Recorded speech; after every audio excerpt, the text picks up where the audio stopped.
Good afternoon. काल आपण काय पाहिलं होतं? काल आपण हिस्ट्री चालू केली, फॉरेन पॉलिसीची. First lecture. कालचं लेक्चर बघितले का ऑनलाईन? नाही, ठीक आहे, ट्राय करा आता कालचं कनेक्शन नवीन. तर history of Indian foreign policy है ना, भारतीय परराष्ट्र धोरणाचा इतिहास आपण चालू केला होता. मला वाटतं काल आपण फक्त एकच प्राईम मिनिस्टर, इंदिरा गांधी नाही, पंडित जवाहरलाल नेहरू यांना पाहिलं होतं, बरोबर आहे. तर एका वाक्यात जस्ट त्याला असा एका ओळीमध्ये त्याला कोण एक्सप्लेन करू शकेल कसं वाटलं परराष्ट्र धोरण? बघा, हे का असं विचार करायचा, कारण उत्तर चांगलं लिहायचं असेल तर तुम्हाला एखाद्या वाक्याला एलॉबरेट पण करता आलं पाहिजे, आणि एलॉबरेट केल्यानंतर त्याला शॉर्ट पण करता आलं पाहिजे. कारण आयोगाने जरी आता खास करून राज्यसेवेने जरी सांगितलं असेल की 250 तोच पॅटर्न राहणार आहे, पण आयोगाने आतमध्ये कसे प्रश्न असतील, किती मार्काचे असतील, याचं तपशील अजून दिलेलं नाही. त्याचं कारण असं आहे की जेव्हा उत्तर प्रदेशचा मी काल रेफरन्स दिला होता, उत्तर प्रदेश पब्लिक सर्व्हिस कमिशनचा जेव्हा सिलेबस बदलला आणि इव्हन हरियाणाचा पण बदलला, तर त्यावेळेस त्यांनी सुद्धा असंच केलेलं आहे. जे महाराष्ट्र पब्लिक सर्व्हिस कमिशन काय करते हे ऑलरेडी ते सुद्धा कॉपी पेस्टेड आहे त्या आयोगाने जे राज्यामध्ये केलेलं आहे.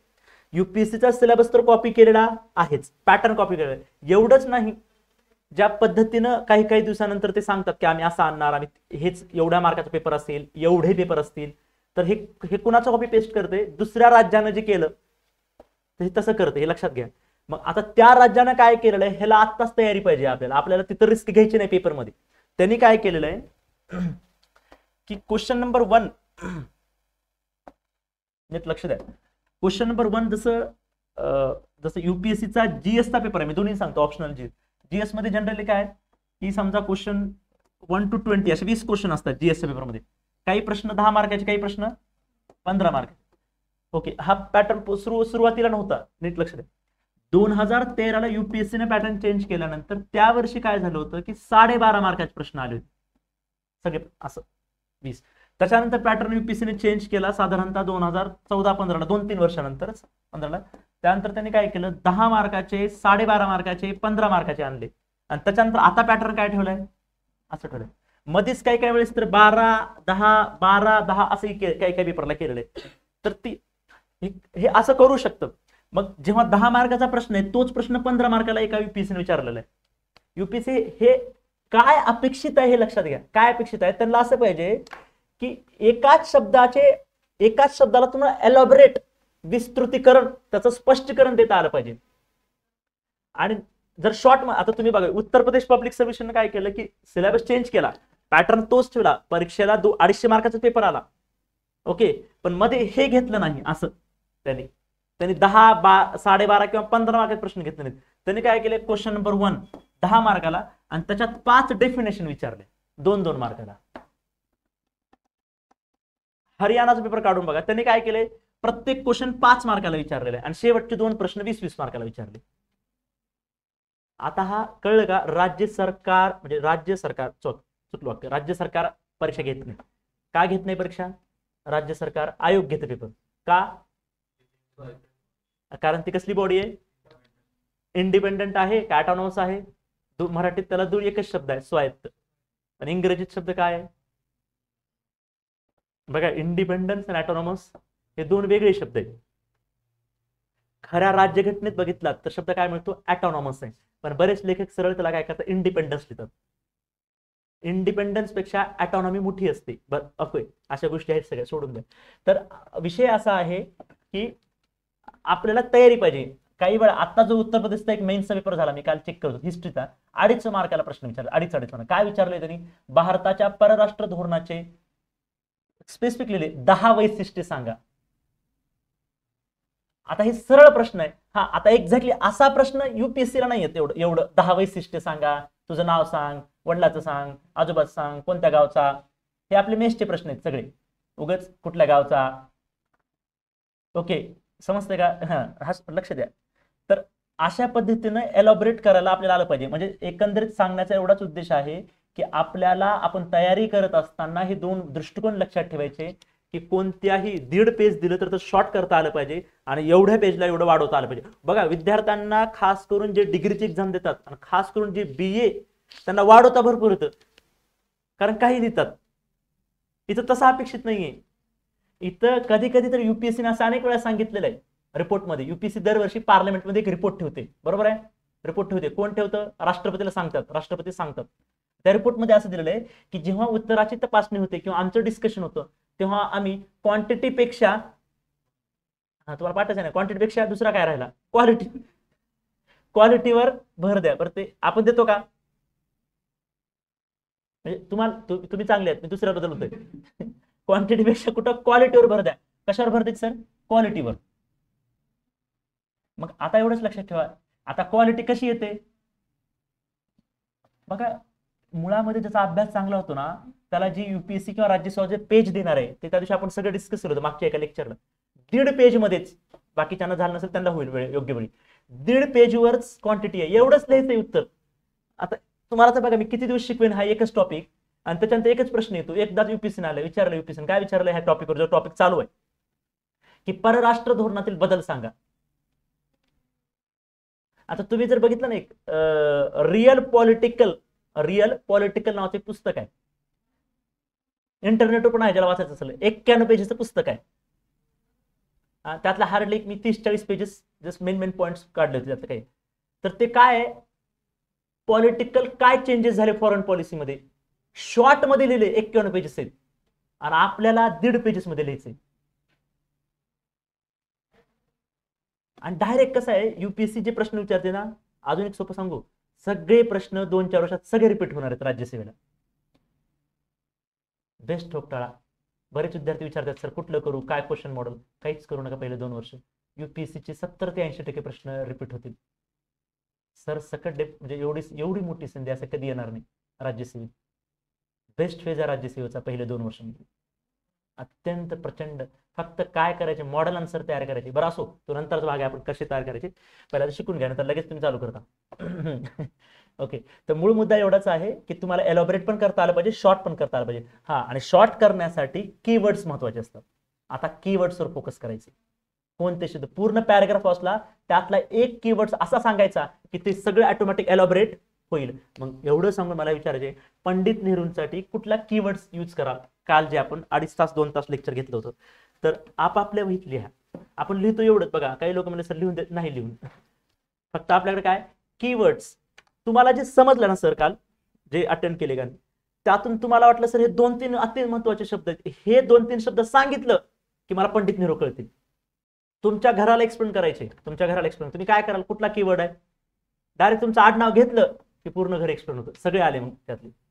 एकेकाचं नाव घ्यायला का, आता एक्सप्लेन करायचे एकेकाचं नाव घ्यावं, कंटेंट वाढला. शॉर्ट करायचे, डायरेक्ट आडनाव घ्या. जे होते त्यांना फक्त अपेक्षित आहे एकच शब्द, म्हणजे एक नाही, एक लाईन जरी लिहिलं तर चालेल, मला फक्त बघायचे. ठीक आहे, गुड गुड. बघा कमी अधिक प्रमाणामध्ये तुम्हाला टॉपिक समजला, हे सगळ्यांच्या उत्तरावर लक्ष येतं, बऱ्यापैकी चांगले सगळ्यांनी लिहिलेलं आहे. ओके, आता 2 ते 3 शब्द येणं खूप महत्वाचं आहे, एवढं सांगून आपण आजच्या लेक्चरला चालू करू. एक होता शब्द सर्वात महत्वाचा म्हणजे आदर्शवादी. सगळं काही काम कसं आहे त्यांचं, आदर्शवादी म्हणलं की पूर्ण फॉरेन पॉलिसी येते, अत्यंत महत्वाचा शब्द. शांत, जागतिक शांतता, सगळ्यांचा विकास, हे असे काही महत्वाचे शब्द होते. असो, इथं समाजवादी ज्या लोकांनी लिहिले ना, समाजवादी नका लिहू. फॉरेन पॉलिसी आणि समाजवादाचं काही मी बोललो नाही का, त्यांची वृत्ती समाजवादी होती एवढंच बोललोय. फॉरेन पॉलिसीमध्ये समाजवादासारखं काही केलं नाही, असं काही बोललो का फॉरेन पॉलिसीवर. त्यांचा स्वभाव समाजवादी होता, पण पूर्ण फॉरेन पॉलिसीला बघितल्यानंतर समाजवादी असं वाटत नाही. आता समाजवाद आणि उदारमत असे काही महत्वाचे शब्द आहेत. ओके, ज्यांची आजपासून म्हणजे कालपासून बॅच सुरू झाल्या, यांना ते योग्य वेळी होईल जेव्हा ते करायचं. ते ज्यांना झाले त्यांच्यासाठी हे शब्द बोलतोय. आज सेकंड आहे, सेकंड फेज आहे फॉरेन पॉलिसीचा आपल्या. इंदिरा गांधी पिरियड. इंदिरा गांधी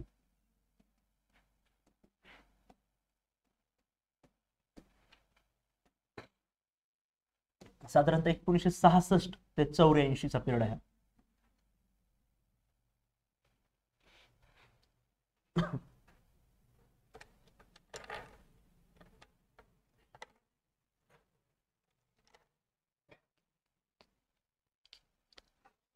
हा ठीक आहे, आता बघा बघा म्हणजे फक्त ऐका आता.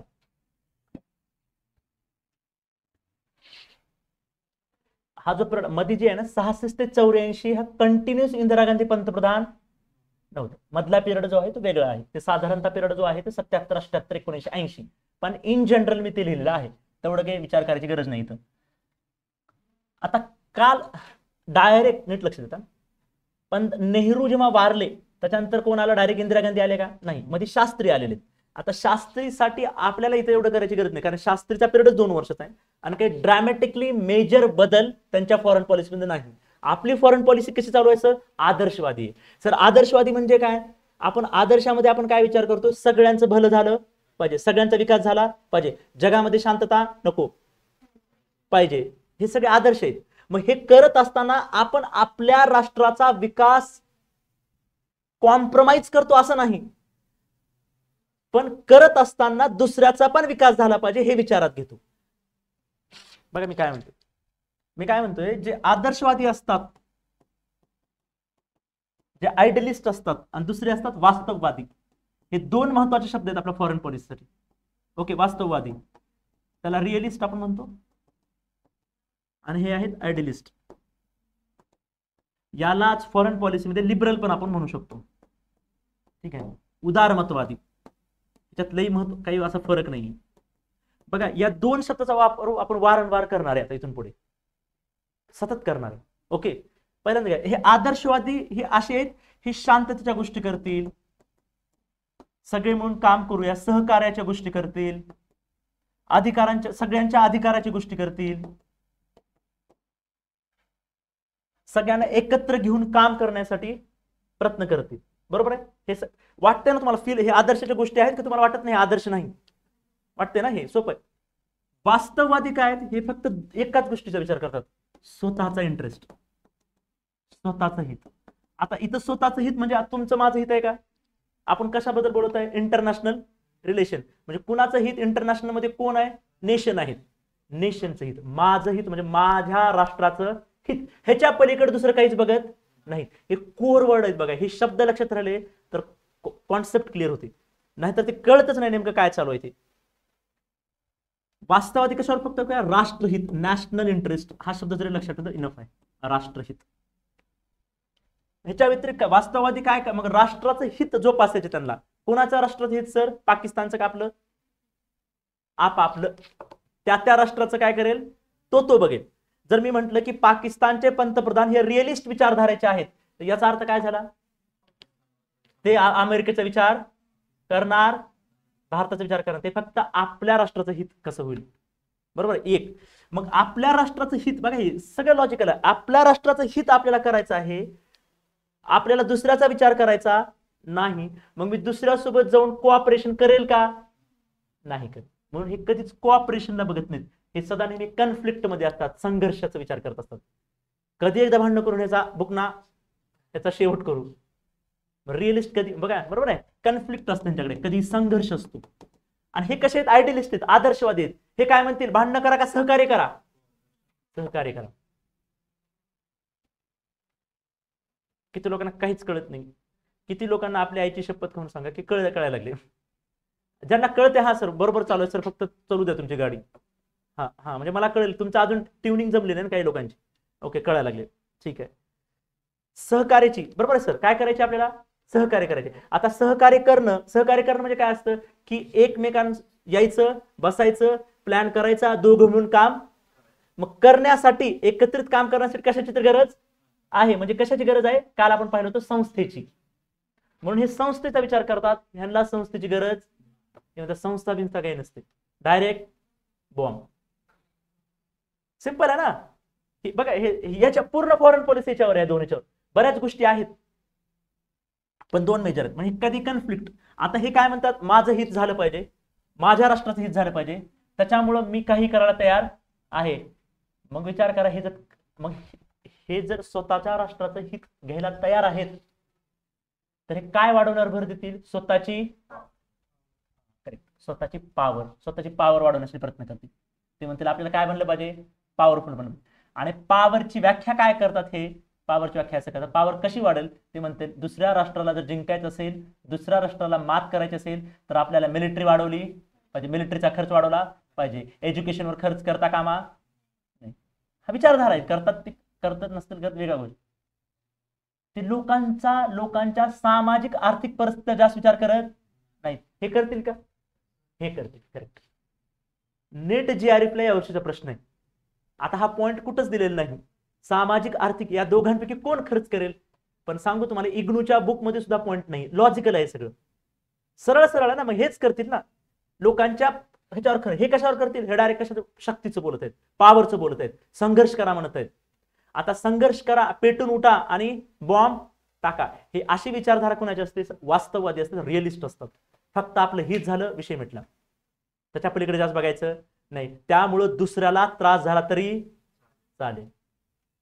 आता एवढं कळलं जर असेल तर पुढचं थोडं थोडं आता कळेल नेमकं काय व्हायला. हे कशासाठी सांगितलं हे तुम्हाला विचारणार नाही कोणी. आता तुम्हाला म्हणजे कसा बदल होतो यावरून कळतं. रिपीट करू का एकदा अजून, ज्यांना कळलं नसेल? उगा म्हणता कळलं, खरंच कळलं का? ठीक आहे.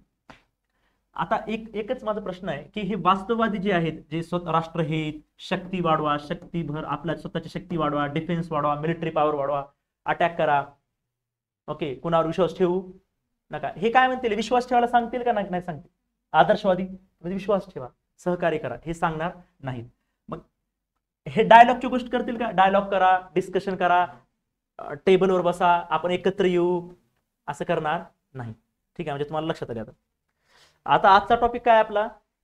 इंदिरा गांधी. या मुळातच काय आहेत, यांना म्हटलं जग म्हणतं आपण नाही, हे रिअलिस्ट आहेत, म्हणजे वास्तववादी आहेत. हे वास्तववादी आहेत, वास्तवाला धरून चालणार आहेत, रियालिटी पाहतात आणि ऍक्शन घेतात. ओके, बघा आता प्रश्न तुमचा पडला असेलच, हे वास्तववादी का? काय यांना वास्तववादी? आपण म्हटलं नाही, यांना अटल बिहारी वाजपेयींनी म्हटलेलं आहे द लेडी इज रिअलिस्ट, किंवा बरेच वेगवेगळ्या थिंकरने म्हटलेलं आहे. ते थिंकरचे नाव वगैरे तुम्ही बघून घ्या, म्हटले नाही. का वास्तववादी आहेत ह्या? आता यांनी काय केलं हे पहिल्यांदा बघा. लिहिताय काय? लिहू नका रे, बरं लिहा, ज्याला पण लक्ष द्या माझ्याकडे, म्हणजे लिहित लक्ष द्या, सर्व महत्त्वाचं समजून घ्या. रिअलिस्ट आहे, बरोबर आहे. आता यांनी काय काय केलं फॉरेन पॉलिसीमध्ये? आपल्याला इंटरनल पॉलिटिक्स बघायची नाही, पण कधी कधी, वाक्य काय बघा माझं, कधी कधी इंटरनल पॉलिटिक्स म्हणजे आतली घडामोडी, डोमेस्टिक पॉलिटिक्स, घरगुती राजकारण, याचा प्रभाव आंतरराष्ट्रीय राजकारणावर पडतो. या काळामध्ये घडामोडी घडली होती सर 1975 ला, एमर्जन्सी, बरोबर आहे. नीट लक्ष द्या, कसा असतं हे, इकडे लिहिलं मी एमर्जन्सी, है ना, एमर्जन्सी झाली. काय म्हणतो मराठी त्याला आपण? आणीबाणी, आपत्काल, आणीबाणी काय म्हणतो? ओके, आणीबाणी. ठीक आहे. आता आपल्याला आणीबाणी वगैरे काय पॉलिटिक्स आता बघायचं नाही, हे सगळं, ही आणीबाणी झाली एक. ठीक आहे. आता बघा फॉरेन पॉलिसी मध्ये काय चालू आहे. आतापर्यंत आपण काय स्वीकारलं होतं नेहरूंनी? आता आपण कुठं चाललोय? चाललोय, फक्त ऐकून घ्या, लगेच चालू करून लिहायला लय ना तुम्हाला लिहायचं. वास्तवाकडे चाललोय आपण, म्हणजे काहीतरी. मग आता मला सांगा, यांनी युद्ध केलं असेल का? जो व्यक्ती आदर्शवादी लोक हे युद्ध वगैरे करतील का? संघर्ष करतील का? काय म्हणतील आदर्शाचे लोक? आदर्श काय ठेवतो डोळ्यासमोर आपल्या? भांडणं करा का शांततेने प्रश्न मिटवा? हा, आता हे चाललेत कुठं? वास्तववादीकडे. युद्ध करतील का? नाही केलं युद्ध. 19 आपलं युद्ध नव्हतं तरी केला. स्वभाव असतो माणसाचा, तो जात नाही. मी तुम्हाला रोज सांगतो अभ्यास कसा करा, मग तुम्ही जाऊन करायचं तेच करता, स्वभाव जात नाही. रोज म्हणलो पाठ करू नका, पण तुम्हाला केल्याशिवाय वास्तवकडे. 1971 ला युद्ध झालं, आपलं नव्हतं, आपला काही संबंध.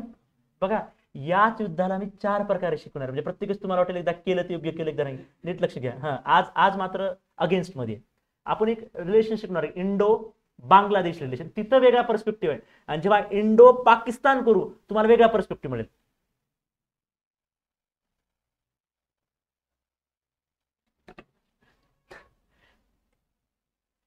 ला युद्ध झालं. युद्ध आहे कुणा? ऍक्च्युअली युद्ध होतं पाकिस्तान बांगलादेश. ओके. बांगलादेश म्हणजे नंतर बांगलादेश झाला तो है ना. तर ह्या दोघांचे युद्ध होतं.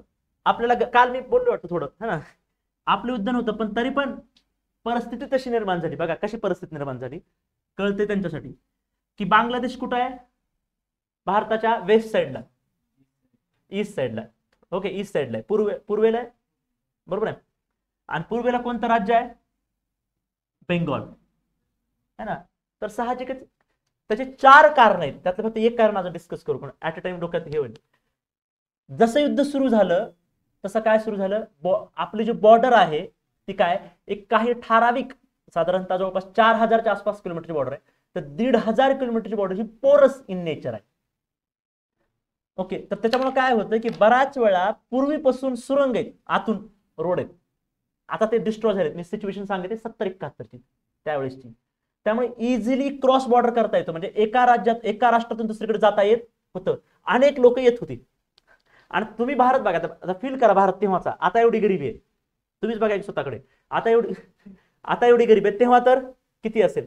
आणि तेवढा सगळा लोकसंख्याला कमी तेव्हाही नव्हती, आताही नाही. आणि तुम्हाला भूगोलचं पुस्तक काय सांगतं की लोकसंख्या ही 4 फेज मध्ये वाढलेली आहे. 1960 पासून ते 80चा पिरियड एक्सपोनेन्शियल ग्रोथ आहे. माल्थसचा एक सिद्धांत आहे. जाऊ द्या, काही नाही, लोकसंख्या वाढली असं असं बघायला काय काय चालू आहे. लोकसंख्या प्रचंड वाढली, लोकसंख्या वाढलेली आहे. भारतामध्ये समस्या ऑलरेडी आहेत, भारताची आर्थिक परिस्थिती खराब आहे, सामाजिक परिस्थिती खराब आहे, सिंपल बोलू. आणि त्याच काळामध्ये बांगलादेशी लोक कुठे यायला लागलेत, बेंगॉलला. नीट लगा, आता बेंगॉलचं महत्व नाही आहे, बेंगॉलमध्ये येतात. तुम्ही जर बेंगॉलची लोकसंख्येची घनता बघा, ते पहिल्या 3 मध्ये. शस्त्रफळ खूप कमी आहे, लोक जास्त भरलेली आहेत, देशाला जस्ट स्वातंत्र्य मिळालेलं आहे, आणि एवढ्या लोकांना रोजगार नाही. आणि त्याच्यातून जगामध्ये जर साऊथ एशियामध्ये बघितलं, साऊथ एशिया दक्षिण आशियामध्ये सर्वात जास्त घनता असलेलं राष्ट्र बांगलादेश आहे. प्रचंड लोकसंख्या आहे, आपल्यापेक्षा जास्त लोकसंख्या, म्हणजे डेन्सिटी वाईज, संख्या वाईज नाही, आपण नाही जाऊ देत कुणाला. तर तिकडं डेन्स वाले जे भरपूर लोकसंख्या आहे, कमी शस्त्रपाय, लोक जास्त आहेत, त्यामुळे इकडे यायला लागलेत. ऑलरेडी बांगलादेशमध्ये भरलेलं आहे. मग समस्या निर्माण, चिडचिड. अरे एकाच घरामध्ये तुम्ही बघा, एका रूम मध्ये एकटे राहा, काही करता येते, तुम्हीच राजा. दुसरा पार्टनर आला, काहीतरी खटकणार, कुठला तर तिसरा आला, चौथा आला, 5वा आला, एकमेकावर वाद होईलच ना. आंघोळीला वाद होतो, इच्छा काही ना काही होतं, बाथरूमला कुठं ना कुठं तुम्हाला वाटतंच. कुणाला फॅन लागतो, कुणाला लागत नाही, कुणाला लाईट लागते, कुणाला लागत नाही, वाद होतो. मग तसाच वाद निर्माण व्हायला लागले. आणि इंटरनल पॉलिटिक्स मध्ये वेस्ट बेंगॉल आणि केंद्र सरकार आणि राज्य सरकारचा संघर्ष सुरू झाला. राज्य सरकार आणि केंद्र सरकार म्हटलं तुमचं लक्ष नाही. बघा काय येतात, म्हणजे डोमेस्टिक पॉलिटिक्सचा परिणाम फॉरेन पॉलिसीवर झाला. ते म्हटले की आपल्याला बांगलादेशकडे जावं लागेल, लक्ष द्यावं लागेल. ही अशा अनेक कारण, त्यातलं एक कारण मी आता फक्त तुम्हाला रेफर केलंय, घाबरायचं नाही कोणी.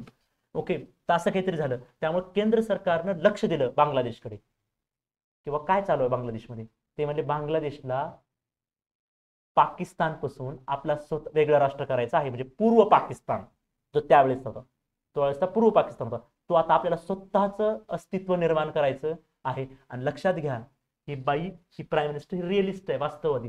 अशाच गोष्टीची वाट बघत, अशाच गोष्टीची वाट बघत.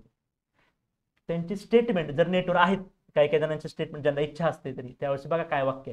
ते म्हणले, आम्ही म्हणजे त्यांचे वडील पंडित जवाहरलाल नेहरू, त्यांनी आदर्श आमच्या समोर ठेवलेला आहे की कुठल्याही व्यक्तीला इजा होता कामा नाही, कुणावरही अन्याय होता कामा नाही, प्रत्येकाच्या अधिकाराचं संरक्षण झालं पाहिजे. यांच्यावर अन्याय होतोय आणि मला खूप दुःख होते, त्याच्यामुळे ते एकटे पडलेले आहेत, असहाय्य झालेले आहेत, त्यांना कोणी नाही मदत करायला.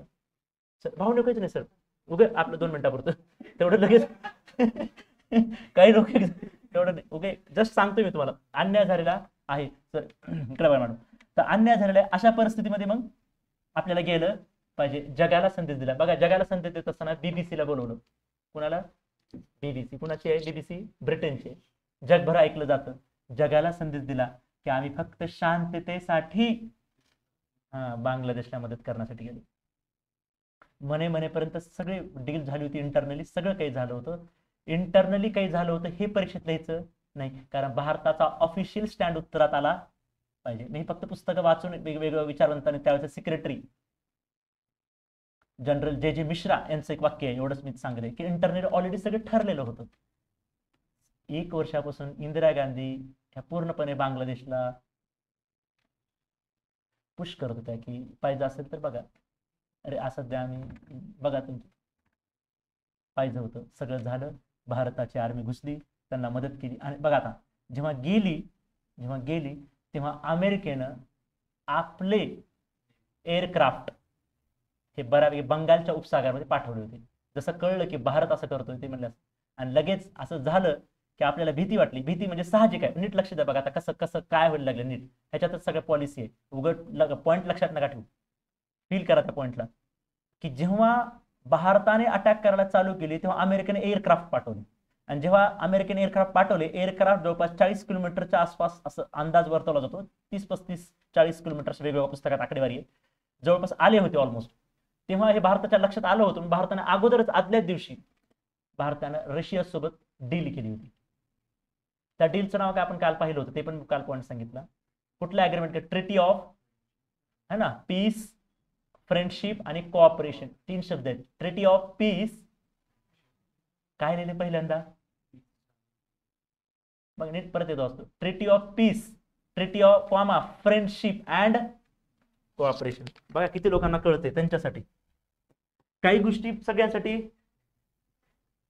काहीच कळत, काही गोष्टी सगळ्यांसाठी नसतात. Treaty of peace, treaty of friendship, शांतता, मैत्री आणि सहकार्य, कोऑपरेशन. ट्रिटीचं नाव आहे. ट्रिटी 1971 ला कुणासोबत झाली? रशिया सोबत किंवा USSR सोबत. काय हरकत नाही, रशिया जरी गेली तर काय. हे ट्रिटी केली 1971 ला. करणाऱ्या कोण आहेत? इंदिरा गांधी यांनी केली. त्याच या ट्रिटी होत आहे, ओके. त्याच टायमाला बांगलादेश सोबत युद्ध चालू आहे. बांगलादेश पाकिस्तान दोघं लढत आहेत, त्याच्यासोबत भारत गेलेला आहे, हे लक्षात घ्या. दोघांचं युद्ध चालू आहे, त्याच्यात भारत मदतीला गेलेला आहे. आणि तिकडून अमेरिकेने सपोर्ट, डायरेक्टली सपोर्ट केलेला आहे. कुणाला? पाकिस्तानला, USA सपोर्ट केलेला आहे. ओके, क्लिअर आहे. मग आपण ट्रिटी केली, आपण लगेच ट्रिटी केली का? कारण अमेरिकेसोबत आपण लढू शकत नाही. क्लिअर आहे, बरोबर आहे, क्लिअर आहे.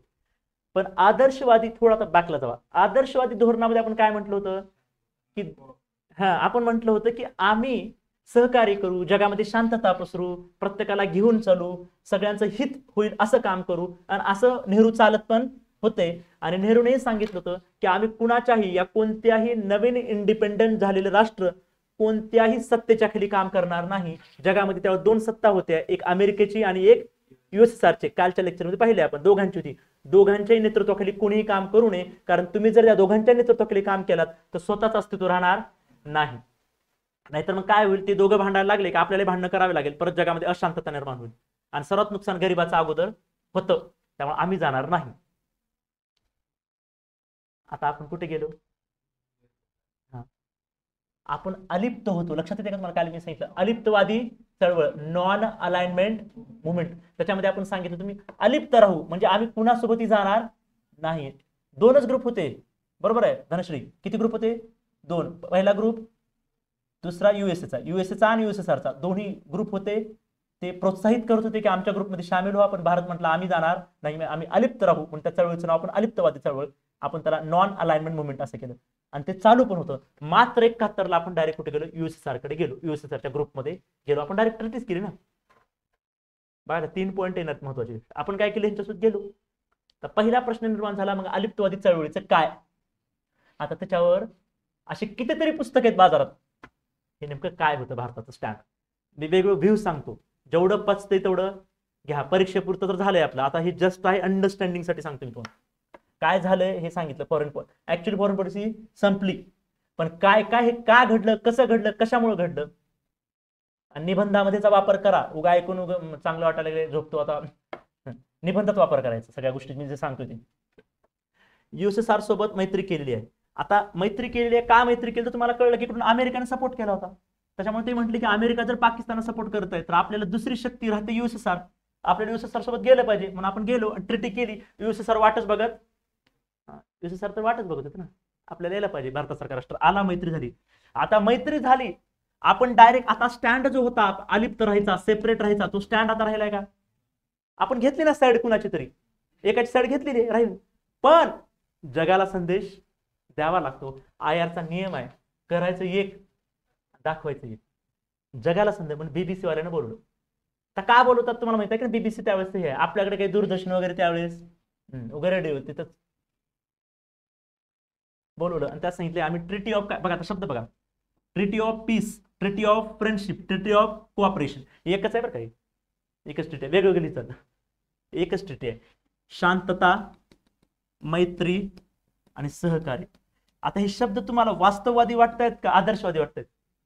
आदर्शवादी शब्द, आदर्शवादी दिले, मैत्री केली USSR सोबत आणि ओके, शब्द कसे आहेत? जगाला दिलं, खास करून अमेरिकेला संदेश दिला, आम्ही अजूनही आदर्शवादीच आहोत, आम्ही काही USSR ची साईड घेतली नाही, फक्त शांतता क्रिएट करण्यासाठी आम्ही जस्ट एक मैत्री केलेली आहे, बाकी आमचा काही उद्देश असा नाही. आम्ही आमच्या राष्ट्रहितासाठी दुसऱ्यांचं शोषण करणार नाही, फक्त शांततेसाठी आहे. आम्ही आजही आदर्शवादी आहोत, आजही आम्ही, कारण अमेरिकेची भीती होती, जरी आपण स्टँड घेतलाय आणि जगाला पण सांगायचं होतं की आम्ही अजूनही कुणाच्या बाजूने झुकलेलो नाही, USS कडे गेलो नाही किंवा USSR कडे गेलो नाही. USSR कडे जरी गेलो असलो तरी काय काम करतोय? आदर्शाचं काम करतोय, काही आमच्यामुळे कुणाला खतरा, धोका नाही, एक हा संदेश जगाला दिला. पण आपण मैत्री केली होती त्यांच्यासोबत आणि या मैत्रीमध्ये क्लॉज अनेक आहेत, त्यातला सर्वात महत्वाचा क्लॉज एक आहे, बघा त्याने टाका, की माझ्यावर जर कोणी हल्ला केला, हे दोन्ही राष्ट्र काय म्हणतात? कोणावरही हल्ला हा दोघांवरही हल्ला समजला. इथंच गेम होता सगळं. कोणावरही हल्ला हा दोघांवरती हल्ला समजला जाईल. मग हल्ला कोणावर होणार होता? प्रोबॅबिलिटी भारतावरती ना, USSR वर जाण्याची कोणाची हिंमत नव्हती. गेला तर अमेरिकेत जात होता आणि अमेरिकेला गेल्यानंतर दोघं सक्षम होते एकमेकांसाठी. मग हे सरळ सरळ होतं. मग आता यावरून ज्यांनी मागचं मॉड्यूल केले त्यांच्यासाठी प्रश्न आहे, एकावर हल्ला म्हणजे सगळ्यांवर हल्ला, हे कुठली कॉन्सेप्ट आहे?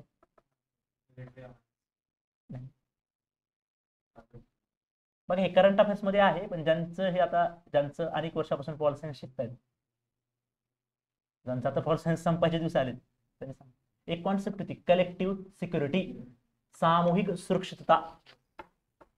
हे कीवर्ड्स आहेत बघा, पुस्तकात भेटत नाहीत, याशिवाय मार्क पडत नाही. कलेक्टिव्ह सिक्युरिटी ऐकून घ्या, मी सगळ्यांसाठी एक्सप्लेन करेन, ज्यांचा कालपासून चालू झालं त्यांच्यासाठी पण.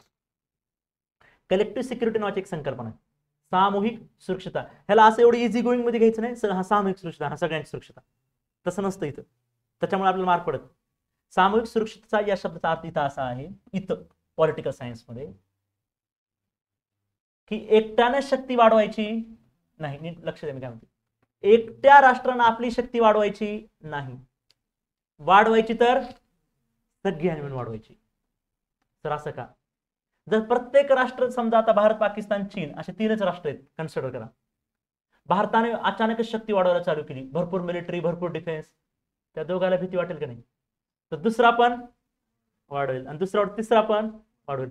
एकंदरीत काय होईल? सगळे एकमेकाला सिक्युरिटी डायलेमा क्रिएट करतील, असुरक्षिततेची भावना. अरे तुमच्याकडे मिलिटरी नव्हती म्हणून भीती होती आणि मिलिटरी वाढली म्हणून पण भीती निर्माण झाली. कशातच समाधान नाही. इथं राहून पण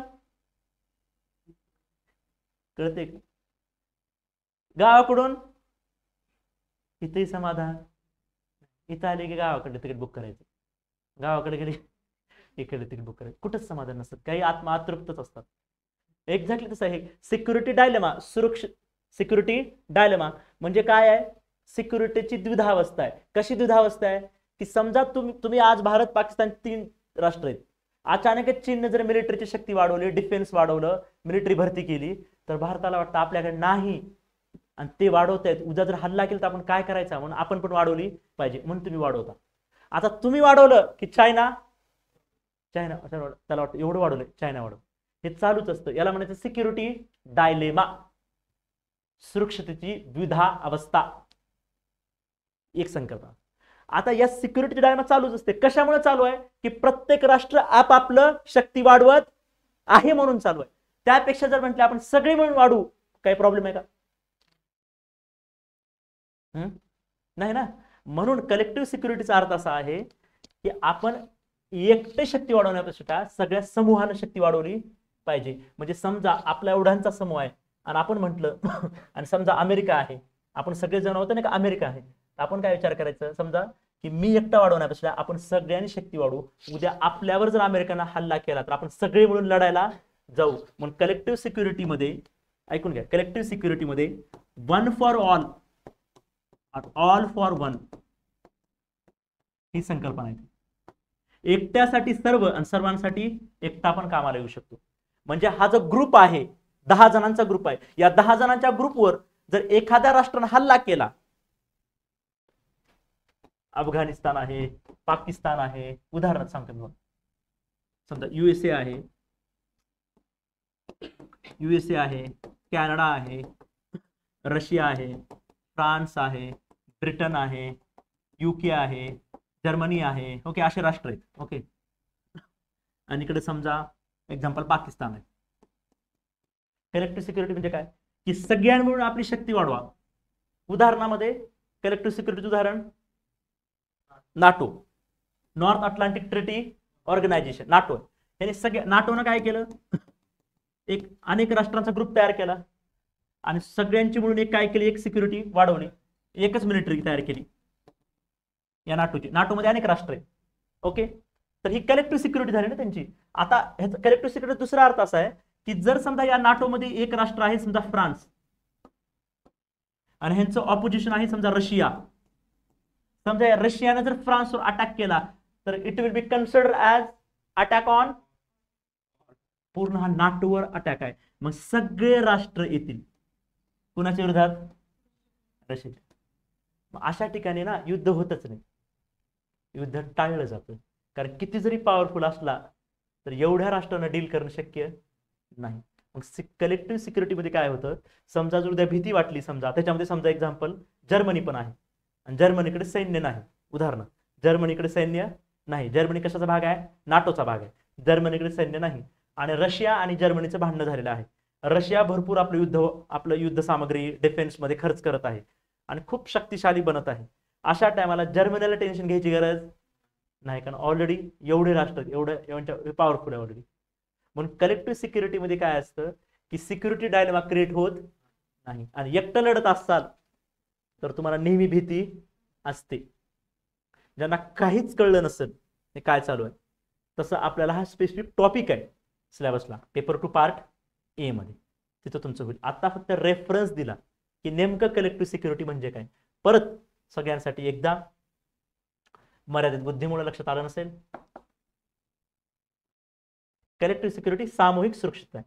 सामूहिक सुरक्षितता याचा 2 अर्थ आहेत. एक की स्वतःहून एकट्या राष्ट्रानं काही जास्त खर्च, म्हणजे स्वतःहून एका राष्ट्राने आपल्या सुरक्षिततेची जिम्मेदारी घ्यायची गरज नाही, ती जिम्मेदारी कुणाची असते, समूहाची असते. दुसरी संकल्पना सामूहिक सुरक्षिततेमध्ये असा आहे की सामूहिक सुरक्षिततेमध्ये एक ग्रुप तयार केला जातो, त्या ग्रुपवर हल्ला, त्या ग्रुपमध्ये एका राष्ट्रावर हल्ला म्हणजे तो पूर्ण ग्रुपवर हल्ला कन्सिडर केलं जाईल आणि सगळेच राष्ट्र त्याच्या विरोधात लढायला तयार होतील. हे असं काहीतरी त्याला सामूहिक सुरक्षितता आपण असं म्हणतो. आता या टॉपिक काय चालू होतं आपला, इंदिरा गांधीची फॉरेन पॉलिसी. त्याच्यात मी काय म्हटलं, 1971 ला रशिया सोबत आपण काय केली, ट्रीटी ऑफ पीस कोऑपरेशन असं काहीतरी आपण केलं. आणि आपण केलं 1971 ला ही ट्रीटी काय केली, कारण आपण गरज नसताना आपण बांगलादेशच्या युद्धामध्ये घुसलो होतो आणि घुसल्यानंतर तिकडून कोण आला समोरून, अमेरिकेला. हे असं करतात बघा लोक, गरज नसताना दुसऱ्याच्या भांडणात तुम्ही शिकाय सगळ्या गोष्टी. गरज नसताना दुसऱ्याच्या भांडणात पडायचं नाही, पडल्यानंतर लगेच मैत्री करायची एखादी प्रबळ बघून बाजूला, उगाच खांद्यावर मित्र बनायचं तर वाचतात, तसा मारच आहे तिथे. काही लोक इगोमध्ये राहतात, मी का करू, आय विल हँडल दिस, मार खा. मग पुन्हा सरकारकडे यायचं नाही, पुन्हा एफ आय आर करायची गरज नाही. इथं कुणीही एफ आय आर करायला तयार नाही. का करू शकता एफ आय आर, युनायटेड नेशनकडे.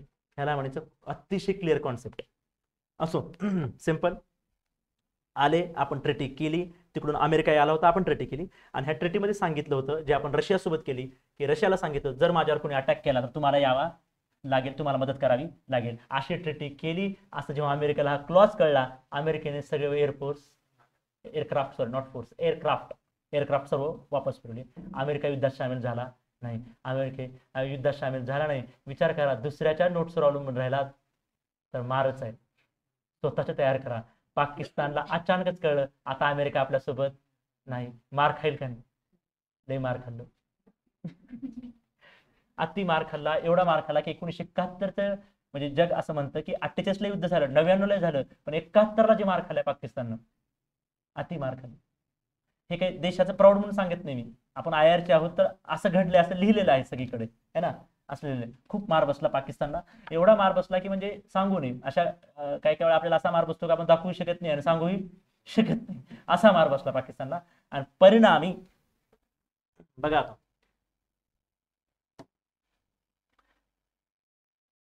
परिणाम काय झाला याचा. युद्ध झालं, 1971ला ट्रेटी पण झाली.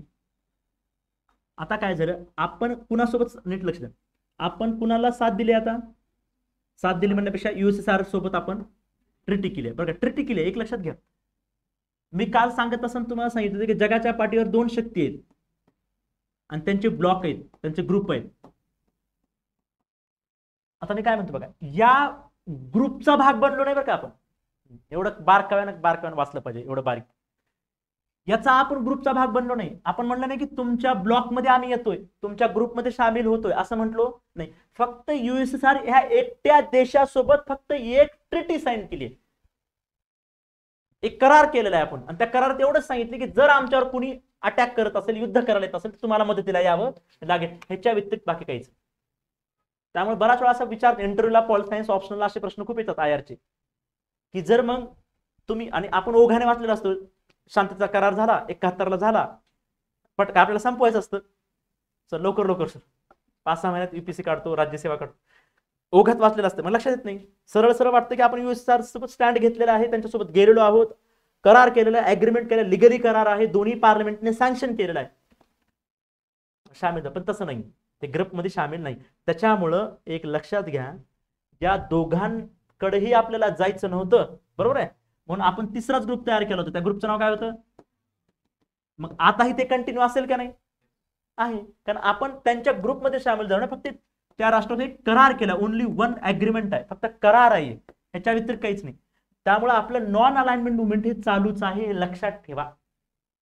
खूप विद्यार्थी लिहित असताना त्यात चूक करतात की नाही मग आपण आता त्या ग्रुप USSR सोबत गेलो आहोत, तर याचा अर्थ नॉन अलाइनमेंट आता राहिली नाही. नॉन अलाइनमेंट म्हणजे अलिप्तवादी, आपण अलिप्त राहिलेलो नाही, असं नाही. आपण फक्त एक करार केलाय. बाकी आजही आपण अलिप्तच आहोत, अलिप्तवादी चळवळीचा भाग आहोत, हे लक्षात घेण्यासारखी बाब आहे. एक दुसरं काय झालं याच्यामध्ये, हे सगळं चालू असतानाच आता राग कुणाला आला असेल. बघा आता हे पॉइंट 3 ठिकाणी उपयोगाला येईल. आता इथे एक पहिले USA ला राग का आला असेल, कारण तुम्ही कुणाचा स्टँड घेतला, कुणासोबत गेलात, USSR सोबत गेलात. म्हणून USA ला राग आला. आणि USA ची तेव्हापासूनची सवय, जेव्हा राग येतो तेव्हा एकच करतो, सँक्शन्स लावतो. काय लावतो, निर्बंध. कसले निर्बंध, आर्थिक निर्बंध. आता त्यावेळेस आर्थिक निर्बंध काय लागले असतील, त्यासाठी थोडं अर्थशास्त्राचा अभ्यास असणं गरजेचं आहे. म्हणून IR शिकवत असं आपण म्हणतो, IR इज ऑल अबाउट, सगळे सब्जेक्ट चांगले असतील तर खूप IR चांगला होतो. आर्थिक नॉलेज असणं गरजेचं आहे. आर्थिक निर्बंध लावले. आर्थिक निर्बंध लावले काय असतं त्याच्यामध्ये, आर्थिक निर्बंधामध्ये वेगवेगळं तुम्ही वाचताना बराच वेळा आर्थिक निर्बंध लागले, त्याची खूप मोठी डेफिनेशन आहे आर्थिक निर्बंधाची. इथं फक्त IR मध्ये काय, मी थोडा एक पॉईंट सांगतो. आर्थिक निर्बंध लावले तर त्याचं एक असं असतं की विशिष्ट प्रोडक्ट त्या देशाला जर गरजेचे असतील तर ते पाठवायचे नाही. कंबर्डच तुम्हाला असलेलं येतं, परीक्षेत लिहायचं नाही. ओके, कळते का. मग ते पाठवायचे नाही एक. आणि जर पाठवायचे असतील तर त्यावरती काउंटरव्हेलिंग, ठीक आहे, टॅक्स असं म्हणून, टॅक्स इम्पोर्ट ड्युटी खूप लावायची, जेणेकरून तो खरेदी करू शकणार नाही. म्हणजे एकंदरीत प्रोडक्ट द्यायचाच नाही. हे एक आहे, एक क्लॉज. दुसरा क्लॉज असा असतो निर्बंध लावण्याचा अर्थ की आपण ज्या राष्ट्राला एखादी वस्तू पाठवतो आणि त्यातून आपण पैसे इन्कम घेतो, डॉलरमध्ये कमवतो, ते दुसऱ्याने कोणी आता दुसरा राष्ट्र सांगितलं होतं की यांच्यावर इकॉनॉमिक सँक्शन्स लागलेले आहेत, तुम्ही यांची वस्तू खरेदी करू नका. कंबर्ड परत एकदा म्हटलं, म्हणजे थोडक्यात काय, अर्थव्यवस्था पूर्णपणे बंद करायची असते. त्यांच्या थोडक्यात काय सर, साध्या भाषेत इन्कम बंद करणे, इन्कमच होऊ द्यायची नाही. थोडक्यात काय, आपल्या थोडं टेक्निकल भाषेमध्ये त्याचा परिणाम जीडीपीवर झाला पाहिजे. आता जीडीपी आणि इम्पोर्ट एक्सपोर्टचं नातं असतं, कारण इम्पोर्ट मधून एक्सपोर्ट मधून जो पैसा कमवतो तो किती प्रमाणात जीडीपी मध्ये जातो हे जीडीपीची व्याख्या सांगते. असो तर जीडीपीवर परिणाम होतो. तर जीडीपीवर परिणाम होतो म्हणजे अर्थव्यवस्था खराब होते, तर आपली झाली, आपली इथे लागलेली आहे. बोला काय अडचण नाही, चार भिंतीमध्ये एवढं चालतं, काय अडचण परीक्षेत लिहायचं नाही. फक्त आर्थिक निर्बंध लागले त्यामुळे देशाची अर्थव्यवस्था डगमगायला आली, एवढंच लिहून सोडायचं. तिथं कंबरड मोडलं, ह्याची अवस्थाच खराब झाली, तसं लिहायचं नाही. तर हे परिणाम झाला, युएसएने आपल्यावर आर्थिक निर्बंध लावले. मग आता एक गोष्ट कळली असेल, जर युएसएने आपल्यावर आर्थिक निर्बंध लावले असतील तर लॉजिकली हे युपीएससीचा प्रश्न आहे. कधी मला वाटतं मागच्याच वर्षी, आत्ता झालेला का त्याच्या मागच्या वर्षीचा आहे, हे आला होता का नाही, की युरोपियन युनियनने सुद्धा निर्बंध लावले होते असं वाक्य आले. परंतु दुर्दैवाने काय, जे सो कॉल्ड रमेश जे पुस्तक फेमस आहे त्याच्यात हे वाक्य दिलं नाही युरोपियन युनियनचं, आणि सगळ्यांनी रॉंग म्हणून लिहिलं. तुम्हाला नीट आय आर कळलं असेल. अरे जर युएसएने सँक्शन लावले असतील, युएसएच्या ब्लॉकमध्ये युरोपियन युनियन सामील आहे, होता त्या काळात, कारण मी अनेक वेळा तुम्हाला तर सांगितले बाकीच्या लोकांना युएसए आणि युरोपियन युनियन सोबतच असतात नेहमी, मग हे ऐकणारच ना. युएसएने ब्लॉक लावला, युएसएने लावलं, आणि युएसएच्या ब्लॉकमध्ये जे जे असतील त्यांनी ऑलरेडी ऍक्सेप्ट केलेलं ना युएसएला, युएसएचं नेतृत्व ऑलरेडी ऍक्सेप्ट केलेलं आहेच ना, मग लावलेच असतील ना. हे मागच्याच वर्षीचा प्रश्न युपीएससीचा. आता हे वाक्य दिलेलं नाही, मग आपण चुकीचं करून आलो. आता काय करतात लेखक लोक, आता यावर्षी हे ऍड करतात आणि अपडेटेड बुक. ओके, हे लक्षात घ्या, तुम्ही लक्ष घ्यायचं थोडस. ओके, तर हे असतील ना काही प्रश्न, हे लॉजिकल सॉल्व्ह करायचे. युरोपियन युनियन लावले, आता हे लावल्यामुळे नक्कीच भारताची अर्थव्यवस्था डगमगायला आली. आता हा पॉईंट लक्षात ठेवा थोड्या वेळासाठी. ओके, मग हे सगळं चालू होतं. आता तुम्हाला लक्षात या बघा भारताची सिच्युएशन काय हे लक्षात बघा. आता भारताची सिच्युएशन कशी असेल त्या काळात, इमॅजिन करा 71, 72, 73चा पिरियडचा काळ, अर्थव्यवस्था कशी आहे, डाऊन आहे. आता ज्यांनी थोडाफार एक प्लॅनिंग इयर असतात पंचवार्षिक, त्याच्यामध्ये 1971ला एक नारा दिलाय, गरिबी.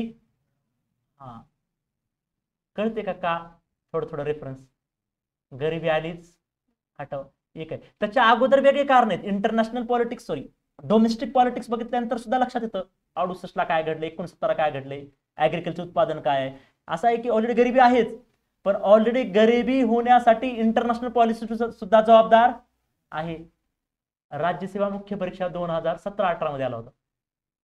4 पर्याय दिले होते, त्यातले 3 पर्याय पुस्तक, 4था पर्याय दिला होता की आंतरराष्ट्रीय धोरणामुळे सुद्धा गरिबी वाढली होती.